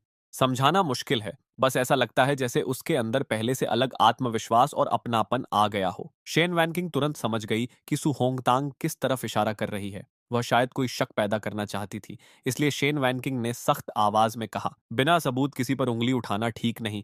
लियू रुयान जल्द ही आगे बढ़ने वाली है, अगर ऐसी बातें उसके कानों तक पहुंची तो परेशानी हो सकती है। सु होंगतांग ने तुरंत हाथ खड़े कर दिए। ठीक है, मैंने कुछ नहीं कहा। लेकिन शेन वैनकिंग समझ चुकी थी कि अब बाहरी लोगों की नजरें भी लियू रुयान पर टिकने लगी हैं। शाम को दोनों घाटी के बाहर सावधानी से मिली। शेन वैनकिंग ने सबसे पहले पूछा, क्या हुआ, जनरल ने कुछ कहा? लियू रुयान ने सारी बात बता दी। दोनों कुछ देर तक चुप रहीं। फिर शेन वैनकिंग अचानक मुस्कुराई, अपनी तलवार निकाली और अपने हाथ पर हल्का सा कट लगा लिया। लियू रुयान उसे देखकर दंग रह गई। तुम ये क्या कर रही हो? शेन वैनकिंग बोली, अगर हमें अपनी कहानी पर लोगों को यकीन दिलाना है तो थोड़ा नाटक भी करना पड़ेगा। लियो रुयान ने सिर पकड़ लिया। उसे झूठ बोलना पसंद पसंद नहीं था, लेकिन अब हालात ऐसे थे कि वह भी पूरी तरह साफ रास्ते पर नहीं चल पा रही थी। थोड़ी देर बाद दोनों घाटी में पहुंची। मुझे जैसे ही उनकी हालत दिखाई दी, मेरा दिल बैठ गया। दोनों के कपड़े बिखरे हुए थे और शेन वैनकिंग के हाथ पर चोट भी थी। मैं तुरंत उनके पास भागा। शेन वैनकिंग सीधा मेरे सीने से लग गई और बोली, पतिदेव, आज तो मैं मुश्किल से बची हूं। उसकी आवाज कांप रही थी। मैंने घबराकर उसकी चोट देखी। सौभाग्य से चोट ज्यादा गहरी नहीं थी, लेकिन वह लगातार डरी हुई होने का अभिनय करती रही और मेरे सीने से लगी रही। दूसरी तरफ लियू रुयान चुपचाप खड़ी सब देख रही थी। उसे खुद भी मानना पड़ा कि शन वानकिंग की एक्टिंग कमाल की थी। मैंने फिर लियू रुयान की तरफ देखा। तुम ठीक हो ना? उसने सिर हिलाया। मैं ठीक हूं, मेरी ताकत थोड़ी ज्यादा है, इसलिए बच गई। शेन वैनकिंग ने मौका नहीं छोड़ा। उसने धीरे से कहा, पतिदेव, आज रात आप मेरे साथ रहेंगे ना? उसकी हालत देखकर मैं मना नहीं कर पाया। ठीक है, आज रात तुम्हारे साथ रहूंगा। यह सुनते ही शेन वैनकिंग के चेहरे पर संतोष भरी मुस्कान आ गई। तभी लियू रुयान ने वह डिब्बा निकाला जो उसे मिला था। अंदर एक चमकती हुई हरी गोली रखी थी। उसे देखते ही मैं उत्साहित हो गया। यह वही चीज थी जिसकी उसे आगे बढ़ने के लिए जरूरत थी। मैंने तुरंत पूछा, तो तुम कब शुरुआत करोगी? लियू रुयान ने बिना देर किए जवाब दिया, 2 महीने बाद। असल में उसके मन में पहले से योजना तैयार थी। वह चाहती थी कि पहले हमारा रिश्ता और मजबूत हो जाए, फिर वह निश्चिंत होकर अपने अगले कदम पर ध्यान दे। मैं तो खुशी से फूला नहीं समा रहा था। अगर हमारे घर में पहली बार कोई इतना बड़ा कदम पार कर लेता तो हमारी पूरी स्थिति बदल जाती। समय तेजी से बीतता गया।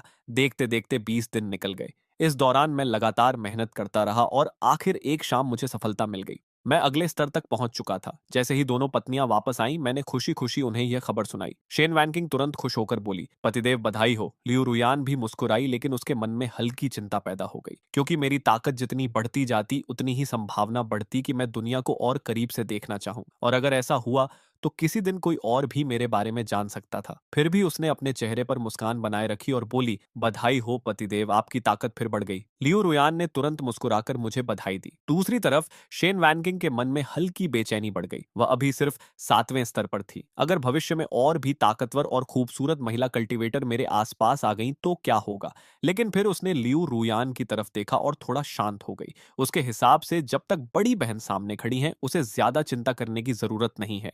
हालांकि यह सोच पूरी तरह सही नहीं थी, क्योंकि अगर लियू रुयान अगले बड़े स्तर तक पहुंच गई तो शन वानकिंग को भी जल्दी जल्दी अपनी ताकत बढ़ानी पड़ती, नहीं तो दोनों के बीच का अंतर बहुत बढ़ जाता। बधाई हो पतिदेव, शेन वानकिंग खुशी से बोली, आपने तो कमाल कर दिया। अभी 1 महीना भी नहीं हुआ और फिर से आगे बढ़ गए। मैं हंस पड़ा और उसकी नाक पर उंगली रखकर बोला, इसमें तुम्हारा भी बड़ा हाथ है, और आधा श्रेय तुम्हारी बड़ी बहन को भी जाता है। यह सुनते ही शेन वैनकिंग की आंखें चमक उठीं। तो फिर आज जश्न होना चाहिए। मैंने तुरंत हामी भर दी। थोड़ी ही देर में लियू रुयान ने स्वादिष्ट खाना तैयार कर दिया और शेन वैनकिंग ने अपना खास स्पिरिचुअल वाइन निकाल लिया। हम तीनों ने साथ बैठकर खाना खाया। मैं खुशी में इतना पी गया कि आखिरकार नशे में सो गया। जब मैं सो चुका था, तब लियू रुयान ने धीरे से कहा, मैं 2 दिन बाद छुट्टी लेने का सोच रही हूँ। मुझे अगले चरण की तैयारी करनी है। यह सुनते ही शेन वानकिन की भौहें सिकुड़ गईं। लेकिन अब तक हम दोनों हमेशा साथ बाहर जाते थे। अगर मैं अकेली बाहर जाऊंगी तो पतिदेव कैसे निश्चिंत रहेंगे। उसे पूरा भरोसा था कि अब मैं उसकी बहुत चिंता करता हूं। अगर उसे अकेले खतरे में जाना पड़े तो मुझे जरूर फिक्र होगी। लियू रुयान ने कुछ देर सोचा और बोली, पतिदेव के बनाए हुए सारे तालिस्मों तुम्हें दे दूंगी। मेरी सबसे अच्छी तलवार भी तुम्हारे पास रहेगी। इससे ज्यादा क्या कर सकती हूँ। शेन वैनकिंग मुस्कुराई, मुद्दा सामान का नहीं है, मुद्दा पतिदेव को निश्चिंत करने का है। लियू रुयान समझ गई कि वह क्या चाहती है। वह कोई और शर्त निकलवाने की कोशिश कर रही थी, लेकिन लियू रोयान भी इतनी आसानी से फंसने वाली नहीं थी। शेन वैनकिंग हंसते हुए बोली, ऐसा करते हैं, दिन में पतिदेव तुम्हारे और रात में मेरे। लियू रुयान ने तुरंत सिर हिला दिया। पहले भी तय हुआ था कि यह फैसला पतिदेव की इच्छा से होगा। शेन वैनकिंग आत्मविश्वास से मुस्कुराई, बस देखती जाओ, अब मेरे पास भी कुछ खास तरीके हैं। उसके चेहरे पर ऐसा भाव था जैसे उसने कोई बड़ा राज सीख लिया हो। करीब 2 घंटे बाद मेरी आंख खुली। मैं लियू रुयान के कमरे में था। उसने मुस्कुराकर कहा, पतिदेव जाग गए। उसका चेहरा हमेशा की तरह बेहद खूबसूरत लग रहा था। मैंने सिर पकड़ते हुए कहा, वांकिंग की बनाई हुई वाइन सच में बहुत तेज थी। लियू रुयान तुरंत मेरे पास आ गई और मेरे सिर के दोनों तरफ हल्के हाथों से दबाने लगी। साथ ही उसने अपनी स्पिरिचुअल एनर्जी भी इस्तेमाल की। कुछ ही पलों में मेरा सिरदर्द गायब हो गया। मैंने संतोष की सांस ली और उसकी कमर पकड़कर उसके पास लेट गया। मेरी पत्नी सबसे अच्छी है, मैंने कहा। लियू रुयान हल्का सा मुस्कुराई, अच्छे तो आप हैं, अगर आप नहीं होते तो हमारी जिंदगी में यह खुशी भी नहीं होती। काफी देर तक हम यूं ही बातें करते रहे। फिर अचानक मैंने वह सवाल पूछ लिया जो बहुत समय से मेरे मन में था, पत्नी, यह जगह आखिर है कहाँ? क्या यह किसी बड़े पहाड़ी इलाके का हिस्सा है? लियू रुयान थोड़ी हैरान हुई। उसने ऐसा नाम पहले कभी नहीं सुना था। फिर मैंने उसे अपनी कहानी बताई, कैसे मैं एक दिन साधना करते हुए गलती से एक अजीब जगह में फंस गया और यहाँ आ पहुंचा। लियू रुयान मेरी बात सुनकर हंस पड़ी। मैंने मजाक में कहा, और जब मैंने पहली बार तुम्हें देखा था तब मैं तो डर ही गया था। मुझे लगा था कि कहीं तुम तलवार निकालकर मुझे मार न दो। लियू रुयान ने खिलखिलाकर कहा, इतने सुंदर आदमी को कौन मारेगा? सच कहूं तो पहली नजर में ही मुझे आप अच्छे लग गए थे। मैंने तुरंत अपना चेहरा छुआ और कहा, मतलब तुम्हें मेरी शक्ल पसंद आई थी? बिल्कुल, लियू रुयान ने बिना झिझक जवाब दिया। मेरी जिंदगी में आप सबसे सुंदर आदमी हैं। यह सुनकर मैं इतना खुश हुआ कि तुरंत उसके गाल पर चुम्मी दे दी। तो फिर मैं सच में इस दुनिया का सबसे सुंदर आदमी हूँ। लियू रुयान हंसने लगी, हाँ बिल्कुल। उधर दूसरी तरफ खदान में शेन वानकिंग फिर सु होंगटांग के पास पहुंची। इस बार उसके चेहरे पर हल्की झिझक थी। उसने धीरे से पूछा, वो पिछली बार वाली किताब जैसी और भी हैं क्या? सु होंगटांग पहले तो समझी ही नहीं। फिर अचानक उसे याद आया और वह हंसी रोकने लगी। शेन वैनकिंग ने जल्दी से कहा, मुझे कुछ और चाहिए, जितनी अच्छी हो उतना बेहतर। सु होंगटांग ने हैरानी से उसे देखा, तुम्हें इन चीजों में इतनी दिलचस्पी कब से हो गई? शन वानशिंग ने मुंह फुलाकर कहा, कुछ महीनों में मैं 20 साल की हो जाऊंगी। इसमें अजीब क्या है? सु होंगटांग सिर हिलाकर हंसने लगी, ठीक है ठीक है, मैं आज रात कुछ ले आऊंगी, सबसे अच्छी वाली लाना। शन वानशिंग ने तुरंत कहा, इतनी जल्दी क्या है? सु होंगटांग ने चुटकी ली, बस अच्छी होनी चाहिए। शेन वैनकिंग ने जवाब दिया। आखिर दोनों ने सौदा तय कर लिया। सु होंग टांग किताबें लाएगी और बदले में उसे कुछ टैलिस्मन मिलेंगे।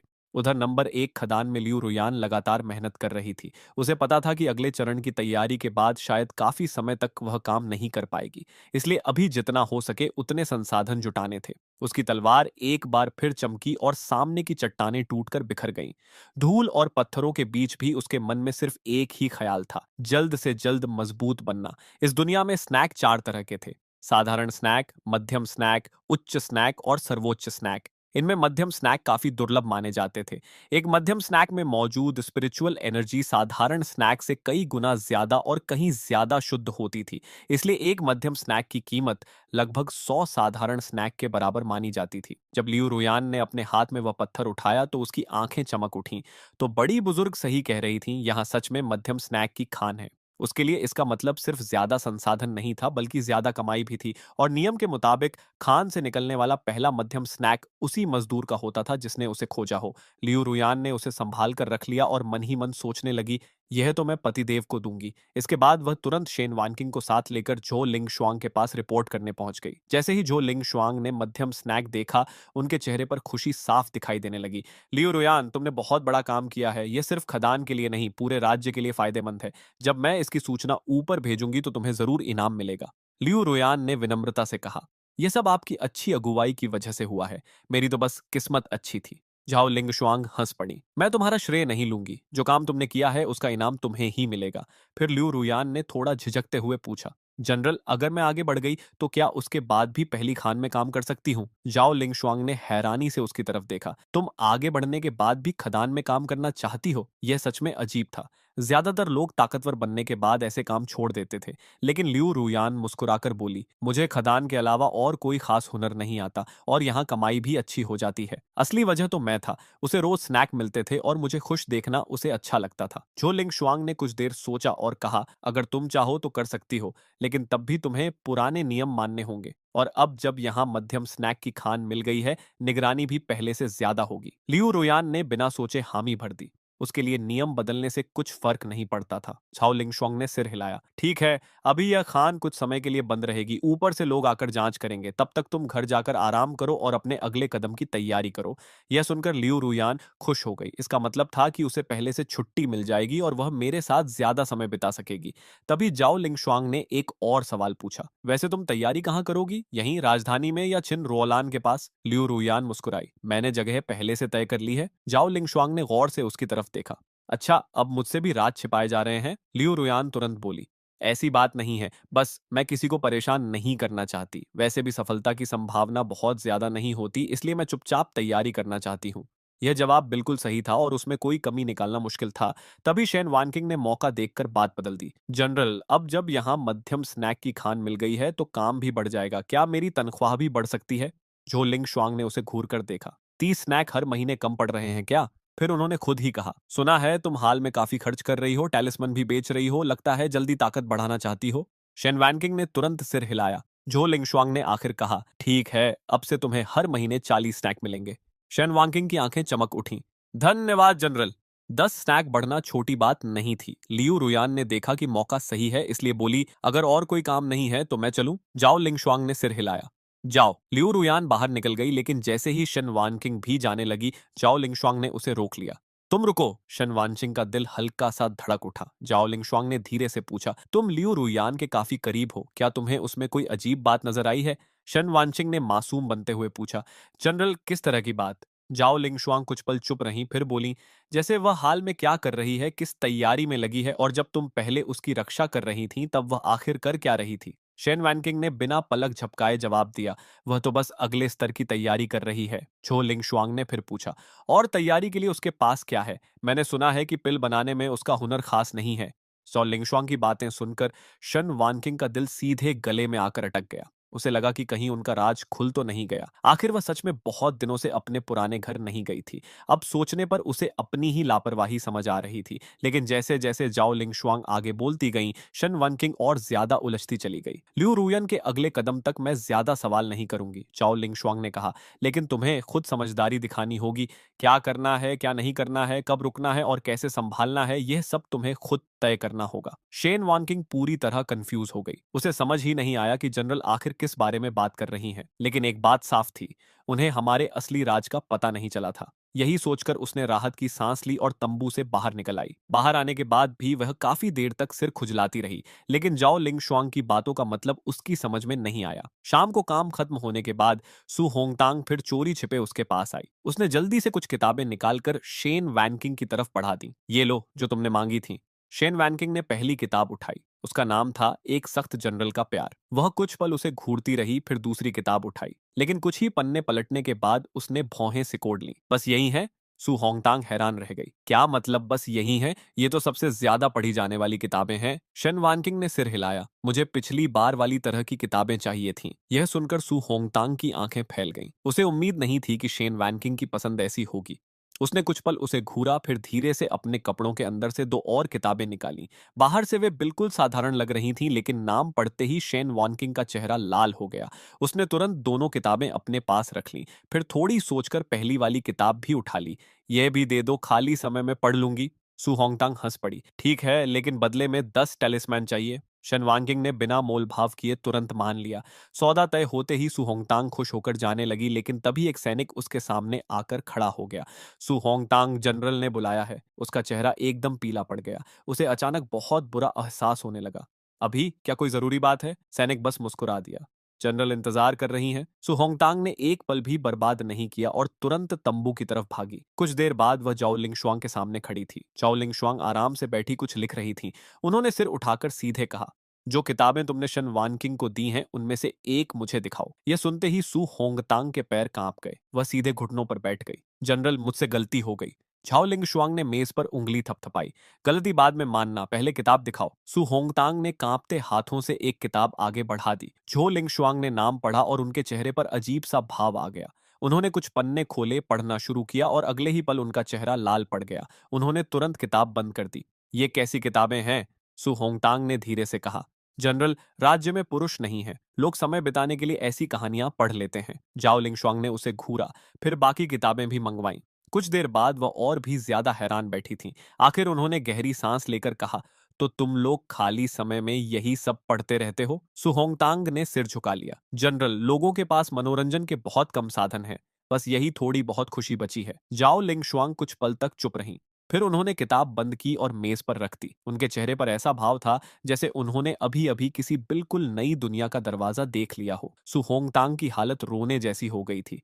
उसकी बात सुनकर किसी को भी तरस आ जाता, लेकिन झो लिंगशुआंग ने तुरंत उसे रोक दिया। तुमने ये किताबें शेन वैनकिंग को बेच दी, यह तो अलग बात है, लेकिन लियू रुयान को भी? सुहोंगतांग एकदम चौंक गई। नहीं नहीं, मैंने लियू रुयान को कभी नहीं बेची। अगर उसके पास हैं तो शायद उसने राजधानी से खरीदी होंगी। वहां ऐसी किताबें बेचने वाले बहुत लोग हैं। यह सुनकर जाओ लिंगशुआंग कुछ पल के लिए चुप रह गई। उसे लग रहा था कि आज उसका दुनिया देखने का नजरिया ही बदल गया है। आखिर में उसने हाथ हिलाकर कहा, इसे बाहर ले जाओ और सजा दो। सु होंगतांग का चेहरा सफेद पड़ गया। वह तुरंत दया की भीख मांगने लगी। जनरल, माफ कर दीजिए, मैं सारी किताबें जमा कर दूंगी। चाओ लिंगशुआंग ने भौं उठाई। अच्छा, तो फिर सजा और बढ़ा दो। थोड़ी देर बाद बाहर से सु होंगतांग की दर्द भरी आवाजें आने लगीं। चाओ लिंगशुआंग कुछ देर तक चुप बैठी रही। फिर उसकी नजर उन किताबों पर गई। अचानक उसके दिमाग में एक ख्याल आया, कहीं लियू रुयान और शन वनकिंग। उसने बात अधूरी छोड़ दी। जितना वह सोच रही थी उतना ही उसे लग रहा था कि दोनों के बीच कोई राज जरूर है। दूसरी तरफ लियू रुयान को अभी तक कुछ पता नहीं था। वह हमेशा की तरह शन वानकिंग का इंतजार कर रही थी ताकि दोनों साथ वापस लौट सकें। रात को जब दोनों मिली तो शेन वैनकिंग ने तुरंत कहा, बहन सावधान रहना, झो लिंगशुआंग को हम पर शक होने लगा है। लियू रुयान का चेहरा गंभीर हो गया। क्या हुआ? शेन वैनकिंग ने पूरा किस्सा बता दिया। लियू रुयान ध्यान से सुनती रही। आखिर में उसने राहत की सांस ली। अच्छा है, अभी उसे हमारे असली राज का पता नहीं चला। उसे बस लगता है कि हम दोनों कोई और बात छुपा रही हैं। फिर उसने शेन वैनकिंग को समझाया कि अगर अगली बार झो लिंगशुआंग सवाल करे तो क्या जवाब देना है। शेन वैनकिंग उसकी बातें सुनकर दंग रह गई। वाह, ऐसा भी बोला जा सकता है। उसे सच में लगता था कि लियू रुयान झूठ बोलने में बहुत तेज है। कुछ देर बाद दोनों उड़ती तलवारों पर बैठकर वापस घाटी की तरफ चल पड़ी। शेन वैनकिंग पूरे रास्ते उत्साहित थी। आखिर उसे आज दो नई किताबें मिली थीं और वह उनमें सीखी बातें मुझ पर आजमाने का सोच सोच रही थी। उधर मैं घर पर बैठा अपने टैलिस्मन्स बना रहा था। आज का दिन काफी अच्छा गया था। मैंने 20 नए फायर टैलिस्मन्स तैयार किए थे और उनमें सफलता की दर भी पहले से कहीं बेहतर थी। अगर यही रफ्तार रही तो जल्द ही सिर्फ टैलिस्मैन बनाकर ही अपनी साधना का खर्च निकाल सकता था। लेकिन मेरे लिए सबसे जरूरी बात यह थी कि मैं अपनी दोनों पत्नियों का सहारा बनूं। मैं नहीं चाहता था कि वे हमेशा मेरी चिंता करें, बल्कि मैं चाहता था कि उन्हें मुझ पर गर्व हो। शाम ढलते ढलते मैं भविष्य की योजनाएं सोच ही रहा था कि बाहर से परिचित आवाज आई, पतिदेव हम वापस आ गए। मैं तुरंत बाहर निकला और हमेशा की तरह मुस्कुराकर उनका स्वागत किया। मेरी दोनों पत्नियां सुरक्षित लौट आईं, बस यही सबसे बड़ी खुशी है। शेन वानकिंग तुरंत आकर मेरी बाह पकड़कर लटक गई। शादी के बाद भी उसका स्वभाव बिल्कुल पहले जैसा ही था। घर पहुंचते ही वह मुझसे चिपक जाती थी। लियू रुयान ने यह देखा तो बस मुस्कुरा दी। वह खुद को बड़ी पत्नी मानती थी, इसलिए हमेशा थोड़ा संयम बनाए रखती थी, लेकिन उसके दिल में पूरा भरोसा था कि मेरे और उसके बीच का रिश्ता सबसे खास है। तभी मुझे दोनों के चेहरे पर अलग सी चमक दिखाई दी। मैंने हंसकर पूछा, लगता है आज कुछ अच्छा हुआ है? शेन वानकिंग की आंखें चमक उठीं। पतिदेव आपने कैसे पहचान लिया? फिर उसने मेरी बाह और कसकर पकड़ ली। लियू रुयान ने भी सिर हिलाया। आज सच में बड़ी खुशखबरी है। मेरी उत्सुकता बढ़ गई। अच्छा जल्दी बताओ। दोनों ने एक दूसरे की तरफ देखा और फिर मुझे अंदर ले गईं। गोल मेज के पास बैठते ही शेन वांकिंग उत्साह से बोली, आज हमें एक 300 साल पुरानी दुर्लभ जड़ी मिली। मैं एकदम चौंक गया। 300 साल पुरानी स्पिरिचुअल हर्ब कोई छोटी चीज नहीं थी। ऐसी चीजें आमतौर पर बड़े कल्टीवेटर ही इस्तेमाल करते थे। शेन वानकिंग ने आगे बताया कि जड़ी बेचकर उन्हें एक मध्यम स्तर का स्पिरिट स्टोन मिला है। फिर लियू रुयान ने वह लाल चमक वाला स्पिरिट स्टोन निकालकर मेरी तरफ बढ़ा दिया। ये आपके लिए है। मैं उसे देखकर हैरान रह गया। इतनी कीमती चीज मुझे क्यों दे रही हो? लियू रुयान मुस्कुराई। क्योंकि यह हमारी तरफ से पतिदेव के लिए उपहार है। मैंने सिर हिलाया। नहीं, यह तुम्हारे काम आएगा। इससे तुम्हारी तैयारी और मजबूत होगी। लेकिन दोनों ने एक साथ मना कर दिया। आखिर मुझे वह स्पिरिट स्टोन लेना पड़ा। हालांकि मैंने साफ कह दिया कि मैं उसे खुद पर खर्च नहीं करूंगा। वह घर की जमा पूंजी रहेगा और जरूरत पड़ने पर ही इस्तेमाल होगा। यह सुनकर लियू रुयान के दिल में अजीब सी कसक उठी। उसे महसूस हुआ कि मैं हमेशा खुद से पहले घर और परिवार के बारे में सोचता हूँ, और शायद यही वजह थी कि वह मुझे पहले से भी ज्यादा प्यार करने लगी थी।